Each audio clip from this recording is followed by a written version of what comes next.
going on there, jerk faces? It's your boy Andy, and you're watching Nocturnal Transmissions, brought to you by the Circle of Jerks podcast. It's a conversation you could be having during the day, but having at night. Welcome back. We got another nice show for you this week. As ever, co-hosting this thing with me is the homeboy Rob. Hey, what's going on, everybody? And as the title of tonight's episode would suggest, it's going to be a pretty Bond-heavy. Well, not. It doesn't allude to that. But yeah, tonight's going to be a little bit Bond-heavy in that we're actually, we're only going to talk about. We're going to do a full review of one Bond movie and kind of like a reaction review of the new one. Maybe not as in for the new one we might not go as in depth and maybe not give it a rating, but we'll see. We'll talk about the whole John Gruden controversy. With his ouster. I mean, that was I barely had time to read up about it before he even got fired. It was one of those fly by night, bullshit firings. Yeah. I initially kind of heard it about some past emails or whatever were released, and then the next day I just heard he's out. I was like, whoa, that was fast. Yeah. So I mean, I think you're a little bit more in tune with the sports stuff, so I'm gonna you're gonna take point on that. And also, we're also gonna, because everyone's been talking about it. I think we're a little bit late on it, but we will be talking about Squid Game, the popular the South Korean produced Netflix TV show that's taken this world by storm. It's insane. Like I remember. I mean, obviously, I was pretty big into as far as some of the good Korean stuff and more I've always watched good Japanese, Korean, Chinese movies and shows that are pretty that are pretty good. I've been up on that stuff for quite a while, and people oh, that's stupid, that's not good. Those aren't good shows. Those aren't good movies. People kind of make fun of you and stuff. Anime is another one where people kind of just what a freaking nerd. But now it's so weird how things have completely flipped, and these are things that are super popular now. I think a lot has to do with Parasite winning Best Picture. And because that was a movie that really a lot of people watched, a lot of people really enjoyed it, and it wasn't something that was westernized. It wasn't like Ringu becoming The Ring. Right. It was Parasite. It was its own thing, and people watched it, subtitles and all. Exactly. I think a lot of people. I think the director of Parasite, Bong Joon-ho, I think he's been getting on a lot of people's radar, a lot of cinephile radar as well.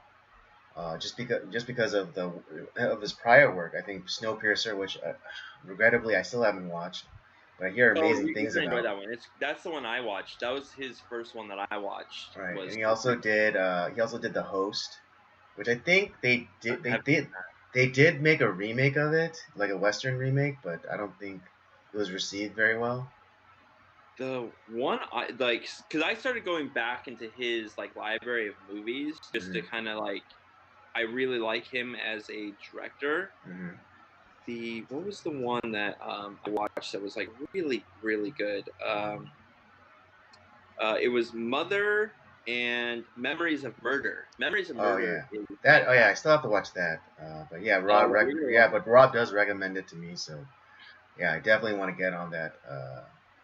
But yeah, I think that Bong Joon-ho specifically has been on the radar for a while now, because of his excellent work previously. But yeah, Parasite was just the thing that put him over the top. And I mean, even though I had my problems with it winning Best Picture in the Academy Awards like a couple of years ago. I don't deny that it was a great movie. Oh, for me, like it was easily the best picture of that year, Right. hands down, because there was a lot of crap that year. So the Right. fact Yeah, that it's just we were yeah. I mean, yeah. so Again, good, to kind of reiterate my point was, like, I don't think that Parasite should have won, the American Academy's, best okay, picture. yeah, I agree with Um, like what you're saying. I'm just right. Yeah.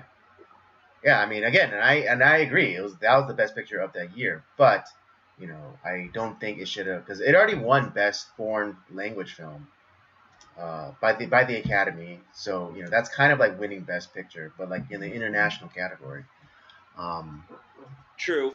But yeah, I mean, just imagine like, I mean, I'm sure there's some crossover, but like, if an American movie won Best Picture, over, in like whatever Chinese equivalent of the Oscars would be, or, just like kind of like how kind of like shameful that would be for like, like kind of like a shock to like a nation's pride, Yeah. you know. Um, but again, yeah, I still enjoy the movie Parasite. And I do recommend a lot, everyone to go watch it because it was fantastic. But that's just that's just to recap my why I don't think it should have won. Not that saying it didn't deserve it. But I Um, think that, but because of the success of that movie, mhm. I think that made it really paved the way. I mean, Netflix has actually been putting out a lot of Korean Right. content. Yeah. I mean, even just a few years ago, there was that movie Okju. I didn't watch it, but I know, but I'm aware of it. But that was a Korean production as well. Yes, there's Western actors and things like that, but I was it directed by Bong Joon-ho? Maybe I don't remember. Um, I think it I might have didn't been. watch it, so I don't remember. But no, like this. But like I said, it paved the way for like this, where it's a full on Korean production Right. being so popular. Like and Netflix bought it. Like it's a Netflix production. Hmm. Um, and Oh yeah, it was. it was him. Okay, Yeah, Okja, starring Stephen Yoon. I mean, and like Western actors: Tilda Swinton, Jake Gyllenhaal, I might have to watch that. Lily Collins. Giancarlo Esposito. Okay, yeah, I might have to watch that. That might be interesting. And I think that movie deals like specifically. Bong Joon-ho has like really interesting. His movies like they deal with a lot of like interesting commentary Yeah. about societies, and like I think that one was specifically dealing with like what is it? Uh, like food shortage. Yeah, okay. I do remember I do kind of remember slightly the premise. Yeah, that made Right. that Yeah. Yeah. So but well, I mean if it's not so weird to have westerners in a Asian movie like did you know that Kurosawa had Richard Gere in one of his movies? shut up. Really? Yeah, I'm dead serious. It was one of his later movies, but yeah, Richard Wow. Gere I was like, "Wait, what?" Because I saw like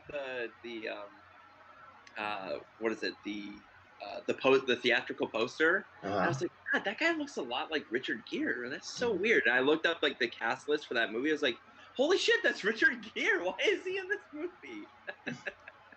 Wow, that's But amazing. to be fair, it was later in Kurosawa's career. I think it was like his like penultimate movie. Okay. So not his Yeah, like that's just so Kurosawa, random, but and but that makes sense though because like especially if it was in like Kurosawa's later career, and like probably Richard Gere was the hottest actor at that time, so that was probably a huge get for him. this was like right around. I want to say this is before Pretty Woman. Okay, so like late '80s. Yeah, so like right before he got super big. So this is like American Gigolo era Richard Gere. Right. Yeah, but still, like that's still a pretty big get. Yeah. Oh yeah. No, definitely. And Yeah. but it's just Um. like just showing you that these some of these.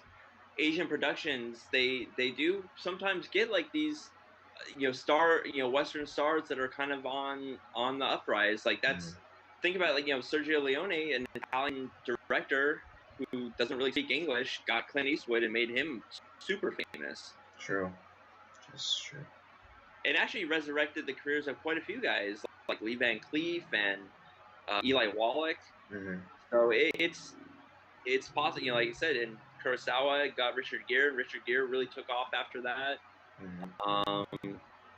So yeah, it's just interesting how all this stuff kind of comes out. But I'm really happy to see Squid Game get the success it got. It was a fantastic show, and you can definitely there's a lot of interesting influences that this guy took from.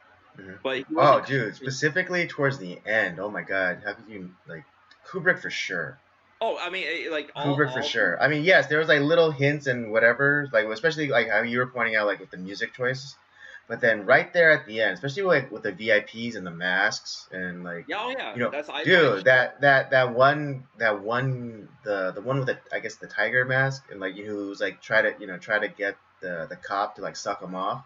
Yeah. Dude, that's so freaking shining. Yeah, it's the shine. You have The Shining. You have Eyes Wide Shut. You Mm-hmm. have 2001. You have Clockwork Orange. I mean, Oh there's yeah. so much Kubrick influence in the show. It's Mm-hmm. crazy. The color Absolutely. palette choice is all Mm-hmm. these like super vibrant colors. Mm-hmm.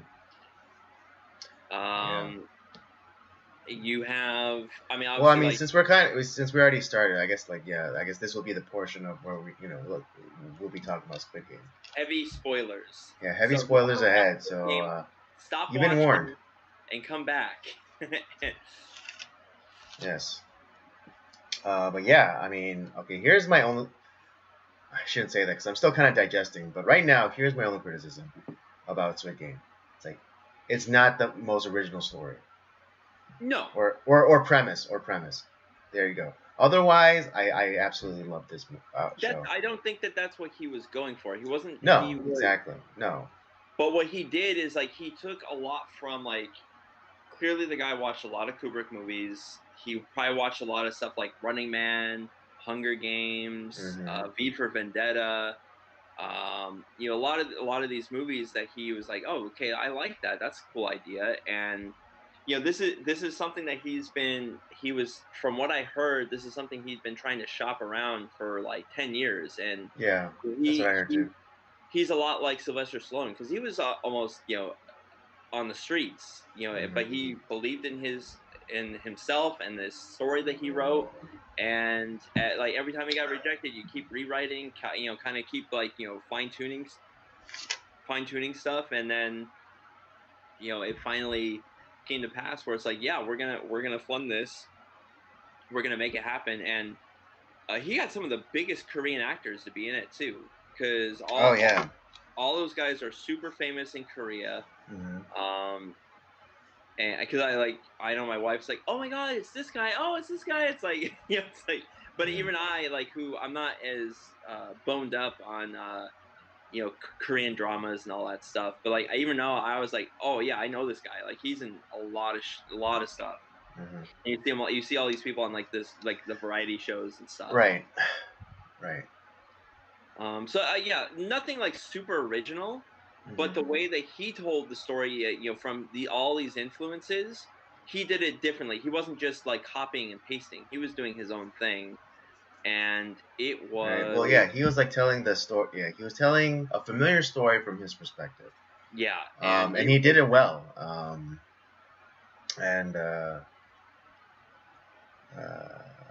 It just goes to show sometimes, you do have to chase your dreams, because a lot of times, especially when I'm talking to young people, I always say never chase your dreams, never chase your passions. I think that honestly, this is with us becoming older. It's like just give yeah, up. it's more. Yeah, it's more. Yeah, this perspective is from like more of a world weary kind of person. But I also, but it's also kind of a test too, because it's like, if you do, if you are someone who has a passion and you are, and it's just like, you have to get it out there and you have to have it, done. And, if you don't, and then, if you believe in yourself and you bet on yourself, then you can win. Yeah, don't get me wrong, but it's just like, I say that as a warning and also as a taunt, because it's like, you know, like seriously, don't follow your dreams, don't follow your passions. But if you want to, rub it in my face, I would love to see that. Yeah. But yeah, this is, Squid Game is the case where this one guy is like he really had a vision, he really had a passion, and he was uncompromising. And and I think that's a good lesson for kids nowadays, especially kind of like the kind of the rep that this generation has, like late millennials and into Gen Z, where it's like, oh, they have no like work ethic, they have no discipline. I remember Mike Rowe, he was giving an interview, and he was talking about his scholarship program, where he gives out money for kids or for young people to go and learn the trades. Right. And of course there like any scholarship, there's always requirements, and he said like year after year it's getting harder and harder to find applicants that will that can or will meet those requirements. And it's and it's just like and also like what I'm hearing about what is it recruitment numbers for the military. It's hard for them to meet it, because like especially a lot of them can't meet the physical requirement. It's sad. It's very sad. But something that I was reminded of, particularly in in our modern age, what once took like 300 guys can now be done with a satellite and a drone. Not to say that we don't need an army or we don't need a defense force or anything like that, but I'm starting to understand the other problem is with kind of advancements in technology. Like you don't need like a squad of guys to go and recon a place when you could just have like a satellite or a predator or a drone fly by and and take your reconnaissance photos. I mean, yeah, there's still is value in having a man on the ground and seeing it with his own eyes and things like that. But more and more, like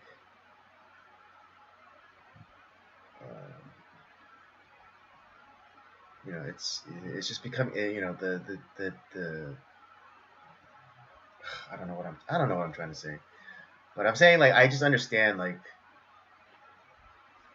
the military is becoming like something else. Well, yeah, that's something else. Yeah, in more ways than one.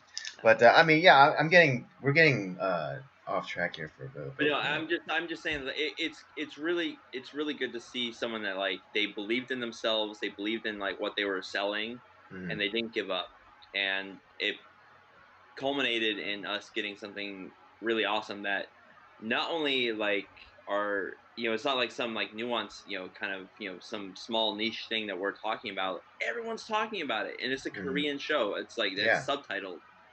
Yes, they do have a dub version, but I mean most people didn't watch the dubbed version as far as from what I heard. They're watching it in like the original language with subtitles. Which is the great. I'm sorry, what were you saying? No, I was just saying, which is really fascinating to me. Yeah, it's interesting because like most people, I watched it in the original Korean, and interestingly enough, my Korean did get a little bit better. Yeah, Like, the inside joke there is like my mom, like she always whenever I talk to her and if she could if she is able to understand me or I'm like using more Korean than usual, it's like she always goes, "You've been watching dramas, haven't you?" But yeah, this is great. Character wise, there are a lot of great characters in this show. You have Kyun, the main character. Um, what is it? Sebyak, this mysterious girl, this like kind of like lone wolf character. yeah, she's like a North Korean defector. Right. Yeah, she was a North Korean defector. And again, and what is it? Sangwoo, which is really interesting because I watched this interview thing with some of the cast members, and they kind of unanimously agreed that Sangwoo was like the most compelling character. Oh yeah, very developed and like Developed, and he's the most relatable. Yeah, but you also grew to hate him, but like you also kind of like see what he's thinking about. Right, and I mean, and I think he's the best he's the best analog or avatar for the audience because it's like yes, what he did was like what eventually what he does is messed up, but it's just like put in that same situation, would I do the same thing? Probably. I think he's the only one that realized that there's only going to be one winner. Mm-hmm. And he's like, well, and it's like it's time to stop like working together and being friends and being selfish because you're well, I mean, I'm gonna say that despite having that attitude where it's like he knows that it's only gonna be one person who's gonna get it, I still think that he still had what is it an affinity for his old childhood friend Ki-hoon. And that's why he didn't immediately go with him for the marble game. You think that's the reason why? Maybe. I mean, I understand, like, because they thought that it was gonna be it was gonna be like, cooperative game, but then it ended up turning, into a versus. But I still think that he still didn't go with Ki-hoon because he wanted to, again, optimize his chance. But then I think similarly how with Ki-hoon and Sebyak, they were gonna, they made that deal like, hey, let's, whoever wins, let's look after each other's families. I think he might have similarly would have offered the same deal to Ki-hoon. Here's where I think is something different. I think that Sangwoo, like I think he knew that like Kyun was starting to like suspect like the way that he was thinking, and he was growing like wary of him.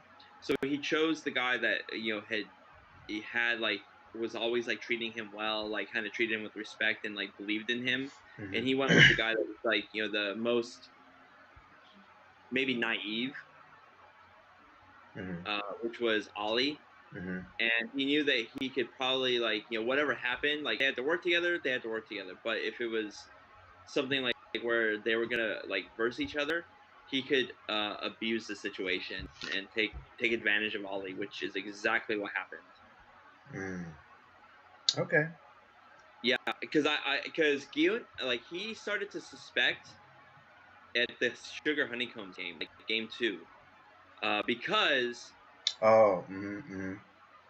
it's like he started to realize like that he kind of like that Sangwoo kind of like knew what was going on, and yet like he forced everyone to like separate and be part of a different team because he wanted to be on the easiest one for himself and hopefully have those other people get eliminated.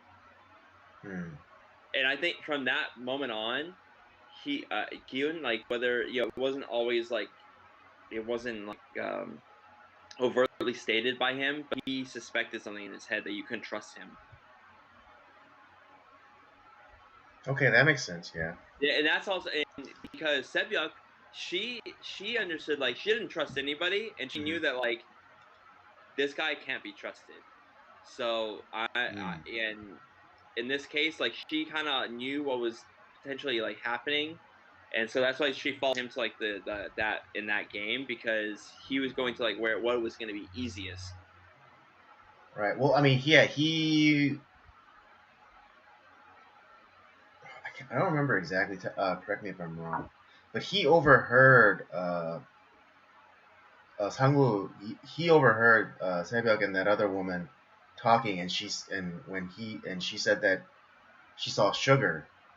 Yeah. You know, and that was what gave him. And then when they got into the playroom, you know, and then he saw the shapes. That's what gave him the insight to have, you know, and he had that triggered that flashback, you know, of that guy making the candy as a child, and then the shapes imprinted into it, and so. But that's what happened, right? He overheard them speaking. Yeah, well, that's how it all got started. But then, like, once everything was over, he started to recall all the events and like how like Sangwoo, like, what he was doing was really sketchy, and that's where he started to suspect him. Well, yeah, because like in the first game, Red Light, Green Light, you know, he said, "Oh, hide behind somebody." Then then the cameras can't see you moving. Yeah. Well, he thought like in that case, like he was still a friend. Right. Yeah, Kyun thought that. He was like, "You have to get up, or you're gonna die." Right. But yeah, that's a fair point. So yeah, but Sangwoo,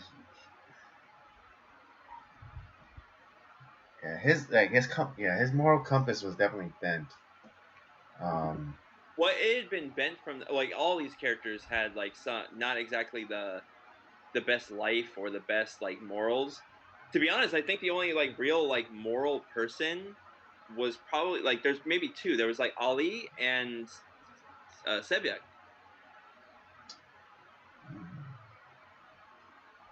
I mean, not knowing the backstory of every character, but you know, we can't all assume they're degenerate gamblers like Kyun or you know, or you know, these failed you know, financial types like Sangwoo, and even Ali wasn't even like that clean, because like if what's her face, the you know, I call her the prostitute without like really, but she's probably a prostitute.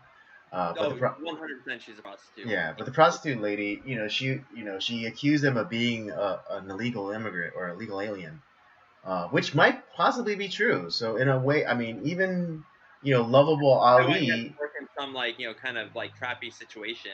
Yeah, exactly. I mean, like when he went to go confront the boss about you know the money, like the money that he was owed. Why why do you think that the boss was able to like withhold the money like that? You know, it's like maybe because Ali isn't technically his legal status is questionable, and so the boss can kind of take advantage of that. So I mean, despite lovable Ali, sob story, he's not entirely clean. His hands are dirty. Like even in like kind of like the victimless crime of entering a country illegally.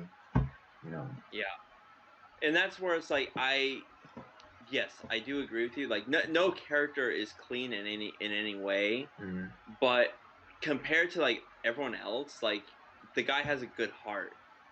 It's like right. I guess. Because there's a lot of people that are fucked up in that show. Yeah. Like Giyun has a good heart too. Huh? Giyun has a good heart. Like he makes stupid decisions, but or has made stupid decisions, but like he's not a bad guy. Right. Fair enough.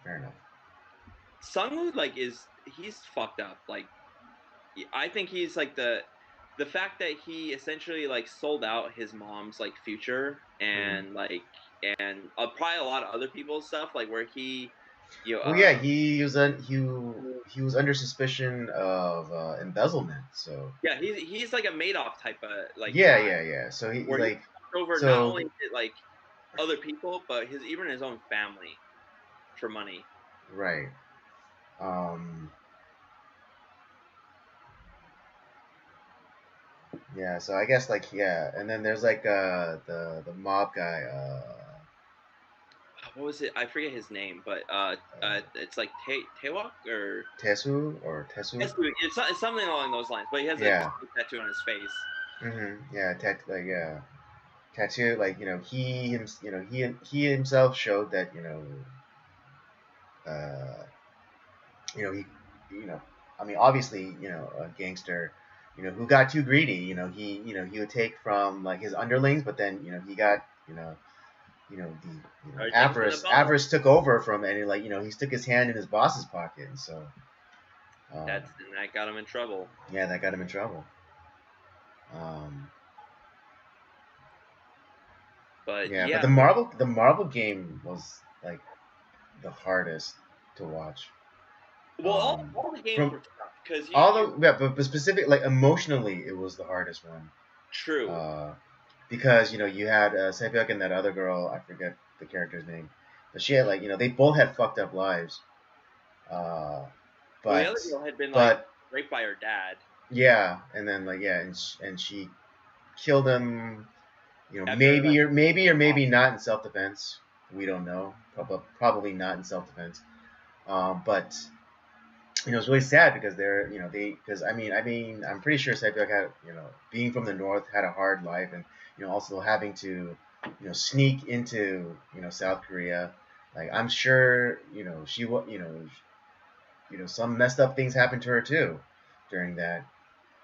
And I thought they were a really great compliment to each other, um, because they're both kind of mirror images. It's just that other girl lost like total hope, whereas Sebyuk, she still had something to cling on to, which was her brother, yeah, and possibly finding her mom. And even in the conversations that they were having, uh, you know. Um, that girl asked her, "Oh, what would you?" Asked Habyuk, like, "Oh, what would you do if you won that money?" And she was telling like all these things that she would do, like get her brother out of that that children's home, and and go and like try to find her mother. Maybe go on a nice vacation to when you go Jeju to Island. Yeah, Jeju Island. yeah, go on a nice vacation to Jeju Island. Um, and she never volunteers the information, any information or any of her plans until the very end, and it was just like, man, it's like both these girls, like they've been through so much. It's and they're like mirrors for each other. It's just Sebyuk didn't lose hope. Let me ask a question because and maybe you might know more about this than I do. Like Mm-hmm. when it comes to like people coming over from like North Korea, like they escape, right? Mm-hmm. And they come to South Korea.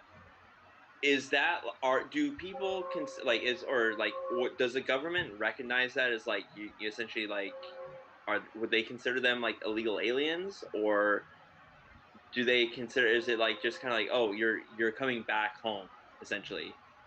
I'm not Because 100%. that's it. When you look at the case of like Sebyuk and Ali, Uh, the I think the situations are both very similar and yet very different. Because obviously, somebody coming over from like, let's say like I came over from like the United States and I just kind of like stayed in Korea, passing my visa. Like, obviously, I'm breaking the law in a lot of ways. But someone coming in from like North Korea, and which is a horrible place to be. Obviously they have to like kind of sneak out through China, and then even then, like China obviously has connections with North Korea. You have to kind of sneak out of China as well. right. Yeah. So Um, it's not like you're once you crossing get two into borders. China, you're safe. You can Yeah, breathe a sigh of relief. No, you have to then escape China. yeah. Um, So, but I'm I'm not just 100% sure, but I think there is an amnesty for anyone from the north escaping to the south. Just some of again, I'm not fully versed on the situation, but just from videos that I've seen, like kind of like kind of like North Koreans react, react kind of videos. Yeah. They react to American food, or um, and they obviously live in the South.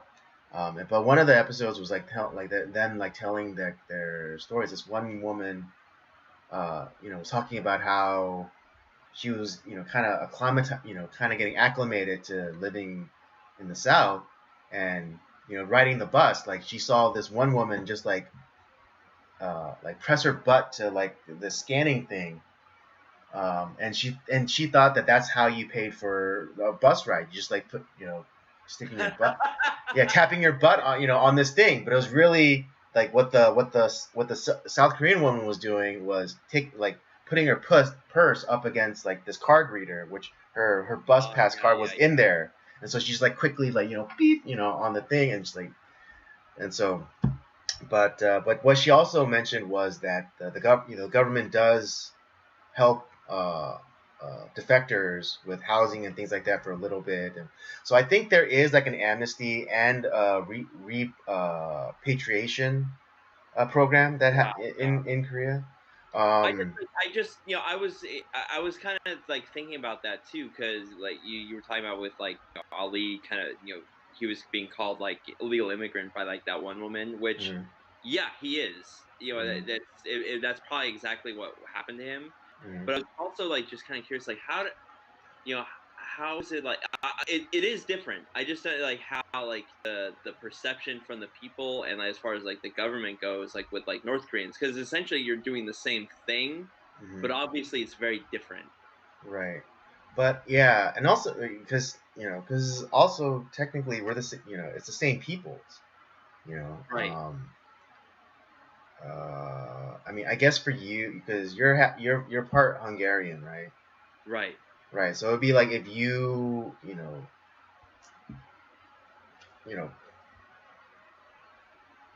if you like decide to move back to Hungary, and like you have like still some sort of ties still in there, then you know and if Hungary ever had like some sort of uh,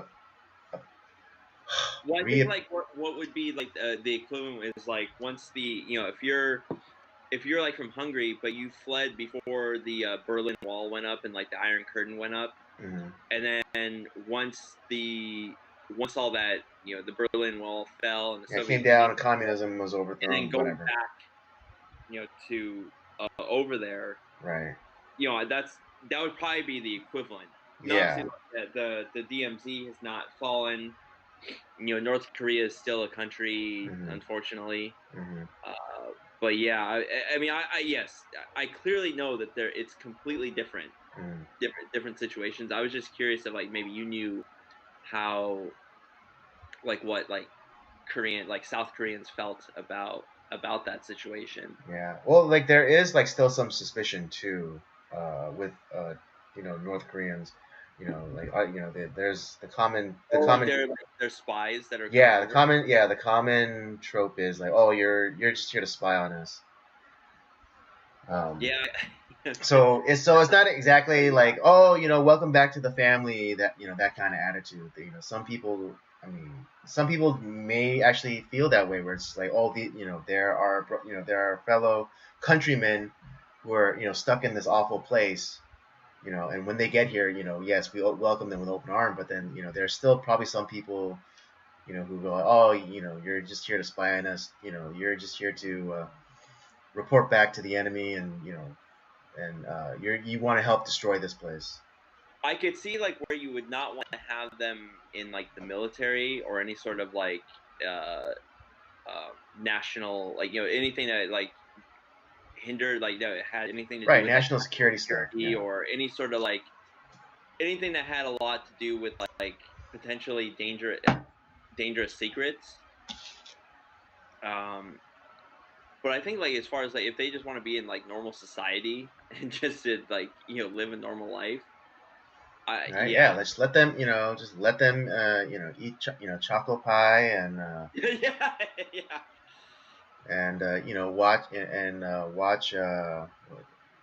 Blackpink videos. right. Um, Yeah, but yeah, the Marvel game though, that was like the most emotional game It for really me. was. Yeah, because even though even though with like Kiyun and the old man, we eventually found out that that was like all pretty much manipulation. But it's still like wrecked. At the time, it still wrecked me, and I'm sure it wrecked a That lot was of a people tough too. episode. I was like, no, Yeah. because it's like he was like, you know what? Because I felt like, oh, Gillen, he made the right decision. Like, yeah, no one wants the old man, and like, yeah, it's because like, oh, he's compromised. Like, he's too old. His brain isn't working right. But he was like, Gillen, like, because he has a good heart, he's like, you know what? I might lose this and I might die, but I'm not gonna abandon my friend. Mm-hmm. And I like when we found out it's like they're going against each other. I was like, no, Yeah. like it hurt my heart because the old man was my favorite character. Yeah, I remember you saying that. And yeah, but then like it's funny because like you understand like then like later on when it was revealed that he's like the entire architect for the Squid Games, you understand why he's like he had such like a big smile during those games and Well, it's like I thought it was like because I told you when I was first showing you that episode, I was like, this guy has seen some shit because people are like being shot all around him. There's blood everywhere. Biggest smile on his face. Like, yeah. Well, I yeah, mean, I mean, yeah, and like for me, he's dying. He has a tumor apparently, which actually was true. He did have a brain yeah, tumor. yeah. But the fact that like this guy is really old, probably might have been around during the um, Korean War, Mm, at the very least, but potentially he was there during Japanese occupation of Korea. mm. So this guy has seen some really awful shit, and it doesn't phase him anymore. And so just like him, just like, oh, people are dying, whatever. I'm having a great time. It's a game. It's like, Well, yeah, I mean, I don't know. Yeah, I mean, I didn't immediately think of like all of that. I just, I thought of it more as, here's this guy who was probably laid up in like the hospital bed for how long, and like, maybe like his insurance like, gave out and or whatever, and so like here he is like, or this is the first time he's felt alive in a long time, and like his life is on the line, so it's like it really matters to him, and that and that's why I understood like his exuberance during do the you games. think that like, well, obviously the big reveal at the end is that he is the architect of everything. He was one of the gold mask guys. Mm-hmm. Um, do you think the games that he was in? Did you think that he was the one that chose which games to play? Because these are all games that he knew from his childhood. Because he was always giving tips to the other guys, like how to play these games, giving them tips. Like with he knew red light, green light. He was kicking everyone's ass for a while. Yeah, You have the sugar honeycombs. That was something that he was familiar with. Tug of war. He was the one that like pretty yeah, much stayed he's the one with the winning strategy. Yeah. Yeah. What was the other game? What was the? Oh, it was the. Well, technically that melee was a game too. True. When they all started turning on each other. No, but But there were actually 6 games. yeah, There was. I'm trying to. I'm drawing a yeah. So blank. red light, green light, honeycomb, the fucking melee. That's three. Tug of war. Was that the third one or the fourth one? Tug of war was the fourth one. Yes, because the melee happened just before which is again technically a game. Um, What the hell was the third one?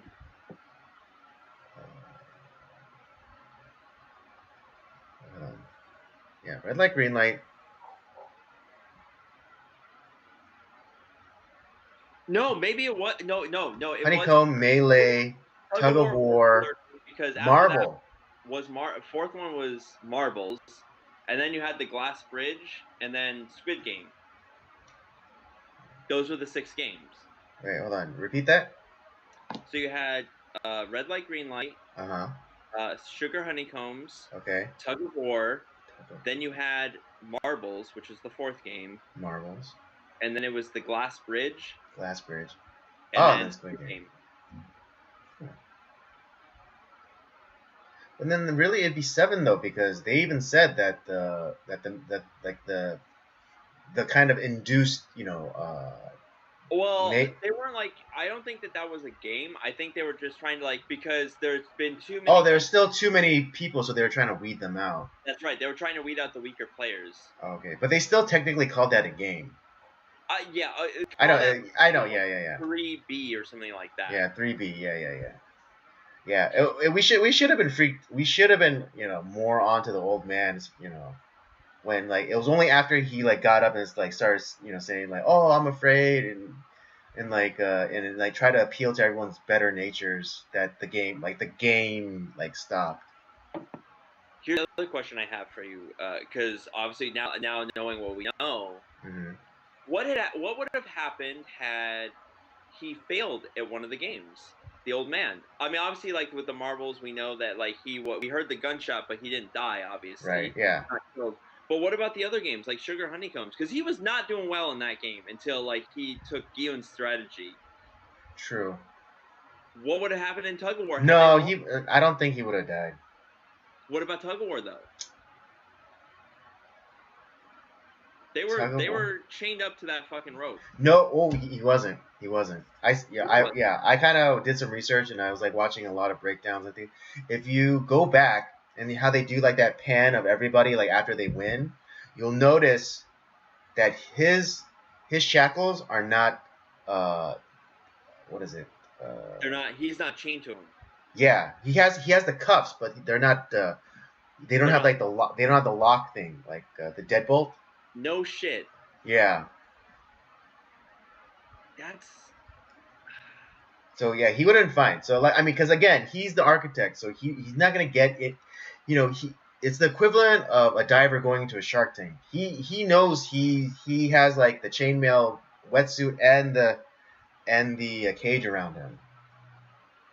That is fucked up and wild. Right. Yeah, and if you go back and watch the red light, green light, you know how like the sensors like they put the green outline around people to see if they're moving. If you go back and see his, like he's not outlined. What? Yeah. So like the what is it, the computer or whatever, the system wasn't even keeping track of him. No fucking way. Now I had to watch a whole series again. Now it's like God. Yeah. Oh, and there's another theory that for the marble game, he specifically made himself out to be weak. Like that's why he faked. Supposedly he faked like the worsening of his condition, like with the fever and like him wetting himself. And if you notice for marbles, he doesn't even try to go and like be partnered up with somebody. Yeah. Right.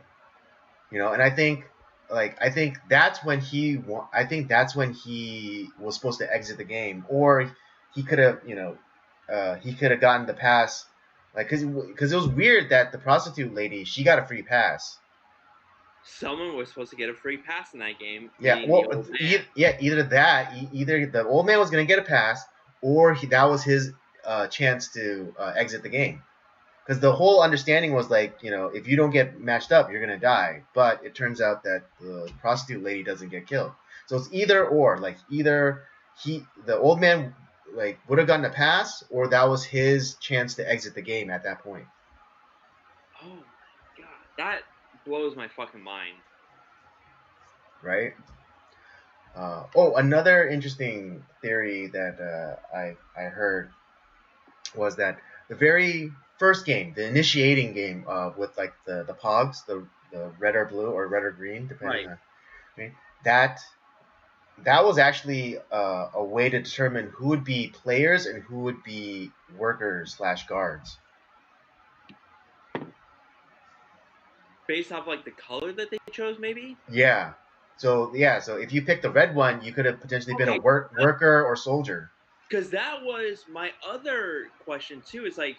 Because obviously, those soldiers, like the workers, they're not living on Easy Street, like because they are just right. Because you had a faction of them, taking the dead the players and harvesting their organs for money. So it's not as though like all of their needs are being taken care of or they're being paid like this like fat salary to be part of like this, you know, rich dude's sick twisted game. But like we're so clearly like they're not like okay, so like the guys that are competing in the games, there is money to be won, as we Mm-hmm. find out. Like it was that was legit. They Mm-hmm. were gonna win the money. Mm-hmm.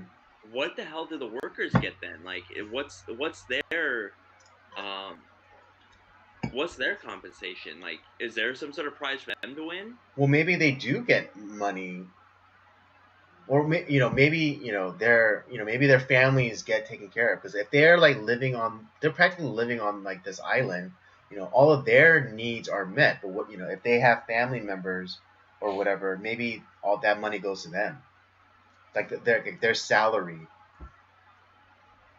That's fascinating. And then the other question I had too is like because through our detective investigation who had infiltrated everything, Mm-hmm. he's trying to figure out like where his brother is.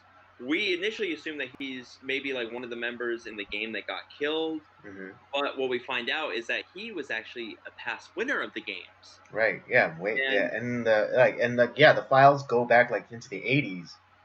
So yeah, this thing's been going on for a long time. and then we come to find out our friend that is named Front Mask. That's it turns out that's the Front brother. man. Yeah. Yeah. Yeah. How did he go from game winner to Front Mask? That's the other question I have. Well, another theory video that I watched, you know, suggested that you know, past winners might uh, be afforded or awarded positions within the organization. Do you think that maybe that's what they'll do with, or they'll try to give that to Gian? That's another theory, that the old man is Kyun's father. You think that's his I dad? They think that that's his dad. Potentially, yes, because there are a lot of things that were said, like when you know, when what is it, for when they gave out the breakfast of the bread and the milk, you know, Yeah, Kyun asked for the chocolate milk because he's lactose intolerant, I guess, because you know he can't digest regular milk. yeah. And so, you know, and then he shared like, oh yeah, I used to, you know, when I try to trade milks, my dad would always beat me. And then the old man said like, oh yeah, I did that to my son. Yeah, And but then also during the marbles game, you know, when supposedly the dementia was hitting him, and you know, and the old man was saying like, oh, this, this reminds me of my old neighborhood. And then Kyun said that, like, oh yeah, this kind of looks like my old neighborhood too. oh shit, I didn't see that either. Hmm. That'd be crazy. And like, man, Yeah, and like maybe like you know, I don't know if it was like estranged, or you know, or like his, you know, the the dad like ran off really young before he made his fortune, and like kind of left his mom, because they don't really talk about the dad though, you know. yeah, I just assumed that like he had died. I mean, like Right, his exactly. And you know, maybe that's the story that his mom, you know, told him, you know, that, oh, your, you know, father passed away a long time ago. wouldn't that um be something? yeah, or like at least like he was still young enough to like maybe remember, like, because he said like, oh yeah, my dad used to beat me when I used to try to trade milks. You know, maybe he was just old enough to remember like that kind of thing, but not necessarily like remember like fully. Um, Oh, uh, but yeah, like the theory goes is like he put him through the Squid Game so he can see if he'd be a worthy successor to take it over for him. but yeah, I mean, like this is one of those shows where it's like we get some we get some answers, we get stuff revealed, but Mhm. there's even more questions and stuff that like we're all asking each other. Yeah, It's absolutely. and it's like I cannot wait for there to be another season of this. This is going to Mhm. be really fun to watch and seeing Yeah, what happens. and I mean, And yeah, I'm wondering, you know, is it, you know, was it a mistake to? I mean, I know like they have a, you know, there's a contract, and like, you know, the winner gets the money, but are they gonna regret giving him that money? Because like, you know, what if, you know, Kyun and Juno the cop, team up because I don't think he's dead because we don't see a body, No, a lot of people are and he saying and that's he like and he yeah. just gets shot, and he only got shot in the shoulder like his brother. So what if they like combine and like with Kyun's new acquired resources, they go after this organization. Yeah, and you don't also necessarily always have to go like I mean obviously we want to know more of what's going to happen with Gyun and like what's going to happen to the organization. But Mm-hmm. like in subsequent like seasons, we could go to the very first games and like how that whole Oh shake. like how like the origin of like the Squid Game and and also different regions. Like what if there's a European branch or Well, they alluded to that because this is like the Korean version of the games. Like, so the records that we saw in that office, those are only Koreans, but they were talking about how like they had been doing these games all across the world, and like oh yeah. all the gold mask guys, they are the leaders of different regions, Mm-hmm. and they hold their own games over there. They just happen to come to this one version of the Korean games. Mm-hmm, mm-hmm. Right. So yeah, I mean, this is something like that. We're only like barely scratching the surface at all on like Mm-hmm. what's going on. Yeah. But oh yeah, did you also notice that about the hierarchy with it amongst the workers? Yeah, obviously the circles were like the lowest. Mm-hmm. Then you had, I think the triangles are the next highest, the soldiers. Mm-hmm.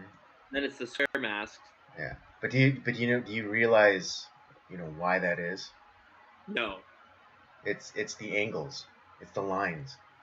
So obviously a circle has just one line or one angle, so they're the lowest, and then triangle the 3, and then square 4, and then you have the front oh, man. okay, In the front man, you had all of like like he actually looked like a face, but if you notice, it's all angular, a lot of angles, a lot right. of lines. So he was head of that, and then even with The the gold mask VI are the, all the like VIPs, all of those lines and angles and yeah, it then looked like a and like diamond. the old man who was the head of it all, he had like that crazy owl mask with like the really like Was detailed that an feathers. owl or a rabbit? I think it was an owl. It was an owl. It was an owl. Okay, Yeah, because symbolism. Old, owls are viewed as like old and wise, and he was an old wise man. But yeah, he had the most lines and angles. yeah. So he was like above everybody, even amongst the VIPs. But yeah, I can't say enough about the show. It was so much fun. Like I mean, we hung out on Friday after we watched the new Bond movie, Mm-hmm. and I was like, hey, you want to check this out? Like I think you'll like it, Andy. Okay, and then I was like, I'll watch one episode and you can head home. You're like, no, we're gonna watch a couple more episodes. Yeah, like come more, damn it, more. Yeah, But yeah, like when after I watched, I went back home and I kind of like continued on. yeah. And I'm glad you did because I ended up finishing it like also the next day, Uh, and just man, what a show! And I'm glad that it's made. I can't wait for the next season. mm-hmm. It was, if you haven't seen it, man, watch it. It's great. And maybe if you've never watched a Korean show before, this is a really good introductory show.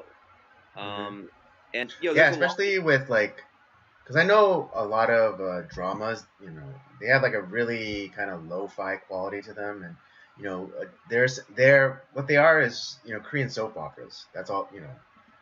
And so like they have like this kind of really kind of standard like sitcom like wide shot mid shot close up kind of style, Yeah. but here's a show that has higher production values for sure, Oh, and yeah. you know and utilizes like cinematic framing, um, and visual storytelling cues, modern visual storytelling cues. So I think especially if you're only familiar with like Western TV shows and things like that, this will be a nice kind of way to ease you into it, because Right. visual language wise, they're speaking a completely different language, but visual language wise, it's This the is same. highly influenced by the West. Yes. So you'll just slip right in like a glove. Yeah, like I said, it's a good introductory. It's a good introduction to Korean shows, because it's not you're not just like diving right into like the typical Korean drama. It's in Korean, but like you get a lot of those like great, like I said, there's, if you like Kubrick, if you like Running Man, if you like Hunger Games, if you like V for Vendetta, you're gonna see a lot of all that stuff in this show. So like cinephiles and everything, they're gonna like this a lot. Absolutely. But that's how I'm glad that like I had a lot of questions that I wanted to ask you, Andy. I'm glad I got those out. And we'll just have to wait till next season to see if any of them get answered.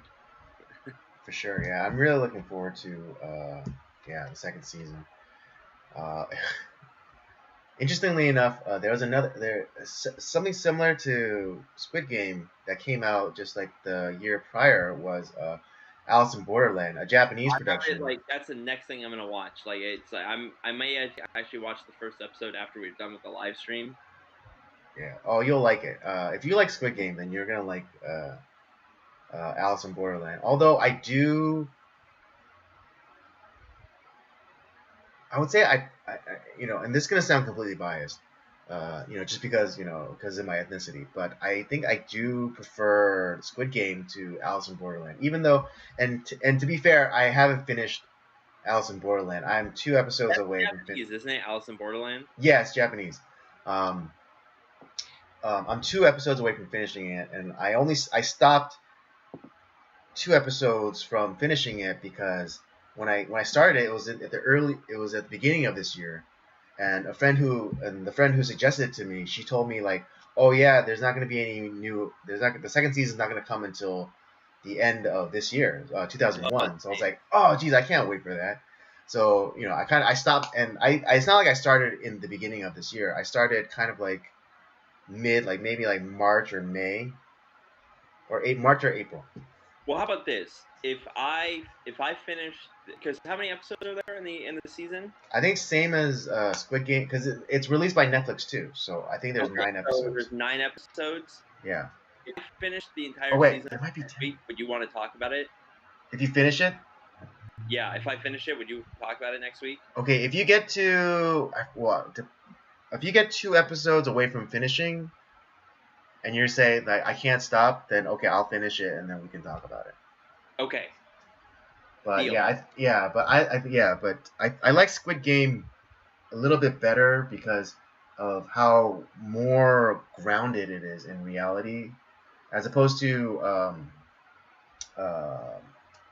Alice in Borderland, where there's like this weird sci-fi spooky quality to it, where it's like the players are all taken in into what looks like Tokyo or whatever, but it's like completely cleared out of people, except for like the players. Yeah, Squid Game is definitely rooted in reality because there's real world consequences, and to be honest, I could see something like this really happening. And the thing is, the people that are being chosen, if like they happen to disappear, no one's gonna care. Well, I mean, people do notice, but ultimately, if they were to disappear, there wouldn't be like a manhunt. No, huge for manhunt. A variety of reasons. For one, as opposed, they're heavily in debt.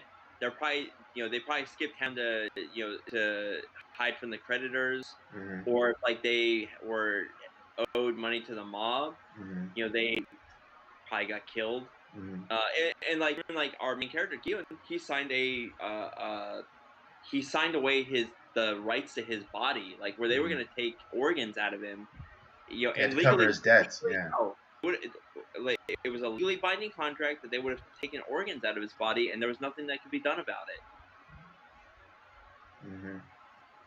Which it sounds fucking insane for one, but But the reality is, like, if he disappeared, if he had died in the games, oh, well, he signed his life rights away. Like, he probably, Yeah, exactly.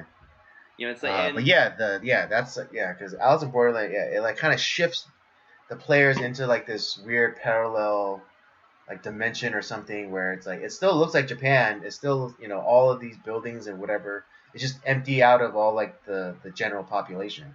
And it's only filled with like the players. And who knows? Like the players may never be missed or unless they die. Then maybe they'll be missed. But like if they're able to survive this game, and ultimately there's the other thing. Well, because again, I'm only 2 episodes away from finishing, but so I can't really judge because I don't know the conclusion. But like, there's not a defined like prize. It seems. oh, okay. Well, I'm interested, even though it's like it might be a little bit more like mystical or whatever.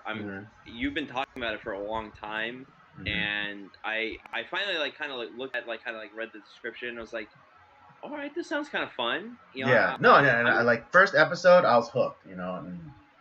But yeah, and so I will get back with you in a couple days, and I'll let you know. Like, hey, let's talk about this thing. All right, for sure. Yeah. So I think we talked all we could or can about Squid Game. Yeah. So yeah, really good show. Definitely recommend. I mean, I don't have to I don't have to sell it too hard, or we don't have to sell it too hard. Now it is a 5-star show to me. Right. It's really it. Yeah, everyone was talking about it, and to me, it really lived up to the hype, which is very rare that something like really lives up to the hype, and it hooked me from like the pretty much the first moment. I was like, okay, I like this. This is great. All right. Yeah. Absolutely.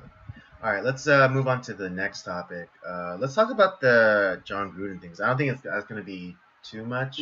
We're not going to take too much time on that. Yeah, I'm going to let you take the lead. I'm going to go visit the restroom real fast. Oh, with that. Yeah. So yeah, just I'll still be able to hear you.